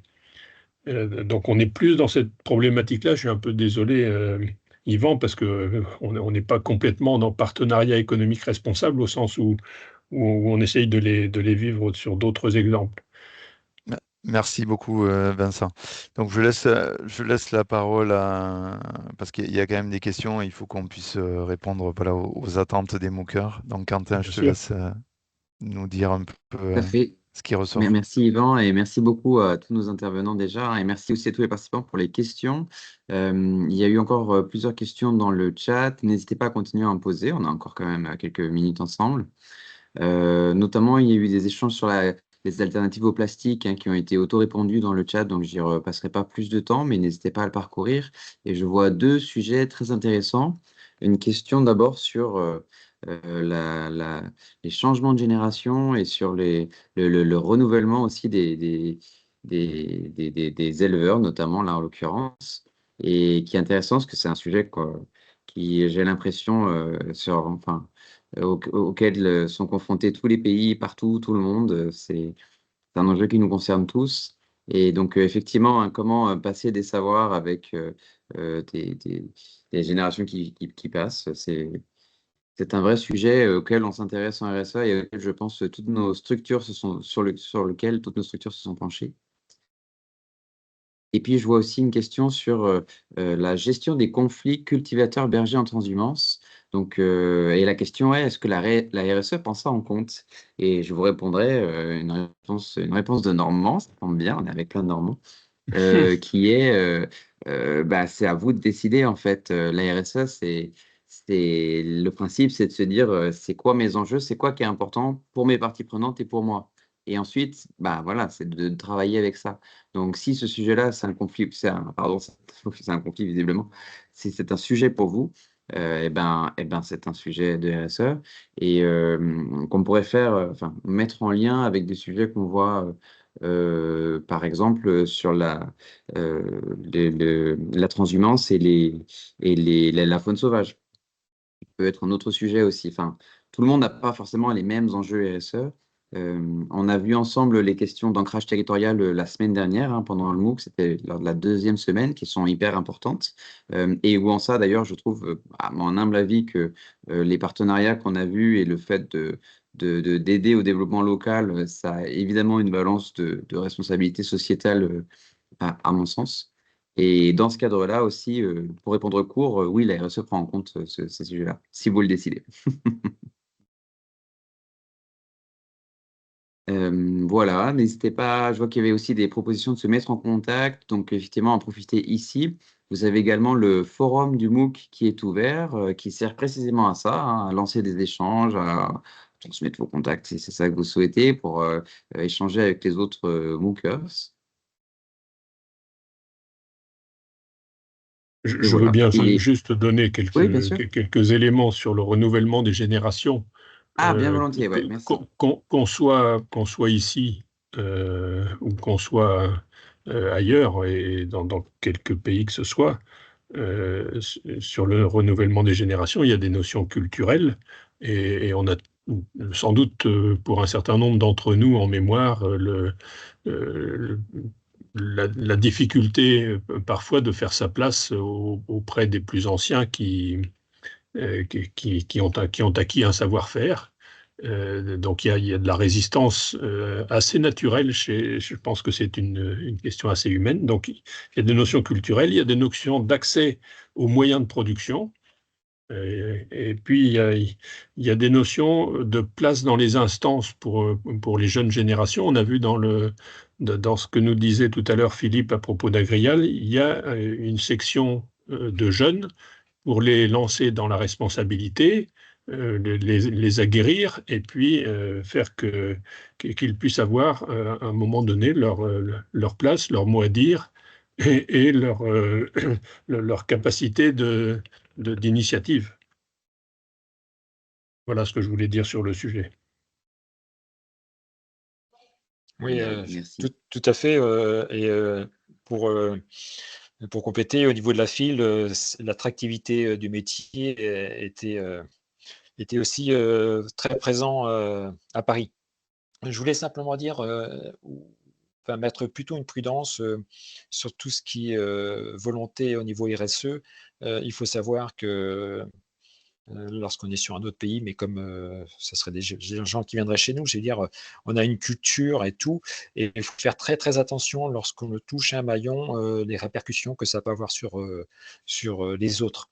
Je prendrai un élément tout simple, comme je vous ai évoqué tout à l'heure sur la problématique, par exemple, du fourrage, hein, puisqu'il y a des entreprises privées qui font des recherches sur certaines variétés. Et voilà, pour pouvoir mettre les variétés en place, il faut avoir l'accès au foncier, mais aussi de savoir est-ce qu'on laisse les vaches sur place ou on les laisse en transhumance, tout en sachant que lorsqu'elles se déplacent, elles s'éloignent des centres de transformation. Si on met les vaches si on les laisse sur place, il faut pouvoir récolter. Donc, il faut aller beaucoup plus loin, c'est-à-dire comment on peut récolter, comment on peut ramener les fourrages, comment on peut les stocker. Je veux dire, c'est pour ça qu'il faut regarder sur toute la filière lorsqu'on veut toucher un domaine. Voilà, c'est par rapport à ce qu'on a vu un petit peu, et puis aussi des études qui ont été menées l'autre fois au Symposium du lait, hein, où il y a beaucoup de choses comme celle-ci qui ont été abordées. Il y a juste encore un point qui me revient à l'idée en ce qui concerne le renouvellement des générations. Il y a une notion qu'on connaît bien ici qui est l'attractivité du métier. Et j'ai souri quand Ibrahim l'a dit tout à l'heure. Ibrahim nous disait chez vous, vous avez 100 vaches et vous vous plaignez que ça ne va pas. Et puis elles produisent chacune beaucoup plus de lait que chez nous. Et chez nous, les gens vivent pas parce qu'ils ont trop peu de vaches qui produisent trop peu. Donc, l'attractivité du métier, il y a pas seulement la perspective de revenus que ça permet, mais ça en fait partie. Et puis, il y a aussi l'environnement sociétal, enfin, la façon dont on est perçu par l'opinion publique. Il y a des tas de choses qui rentrent en ligne de compte qui font que les jeunes ont envie soit de poursuivre l'activité de leurs parents ou des générations précédentes, ou plutôt l'envie de fuir. Ben, ça va être une très bonne conclusion pour notre MOOC, puisque l'attractivité des métiers, c'est précisément un des grands sujets de la RSE, hein, de pouvoir donner du sens à ce que fait l'entreprise, à ce que fait la coop ou quelle que soit la structure. Et donc, sur ces très bonnes paroles, je vais me permettre de vous remercier tous. Il est 16h01. d'avoir passé ces 2 heures ensemble. On espère que ça vous a intéressé, que vous avez appris des choses, que ça a un peu donné du sens, justement, on parlait de sens, à ce qu'on voit ensemble pendant le MOOC, là, en ligne, enfin, sur des moments asynchrones, de donner des exemples un peu vivants et concrets. Et puis, du coup, on vous donne rendez-vous évidemment sur le forum, quand vous voulez, sur le MOOC, et puis à notre prochaine conférence qui sera le 4 novembre, qui sera encore en format visio, mais aussi en présentiel pour ceux qui le souhaitent, qui sera à Bordeaux. Un grand merci à nos intervenants, un grand merci aux participants, et puis bon après-midi à tous. Merci beaucoup. Merci. Merci beaucoup. beaucoup de nous avoir conviés. Au revoir. Merci à tous. Bonne fin de journée. Au revoir. Merci.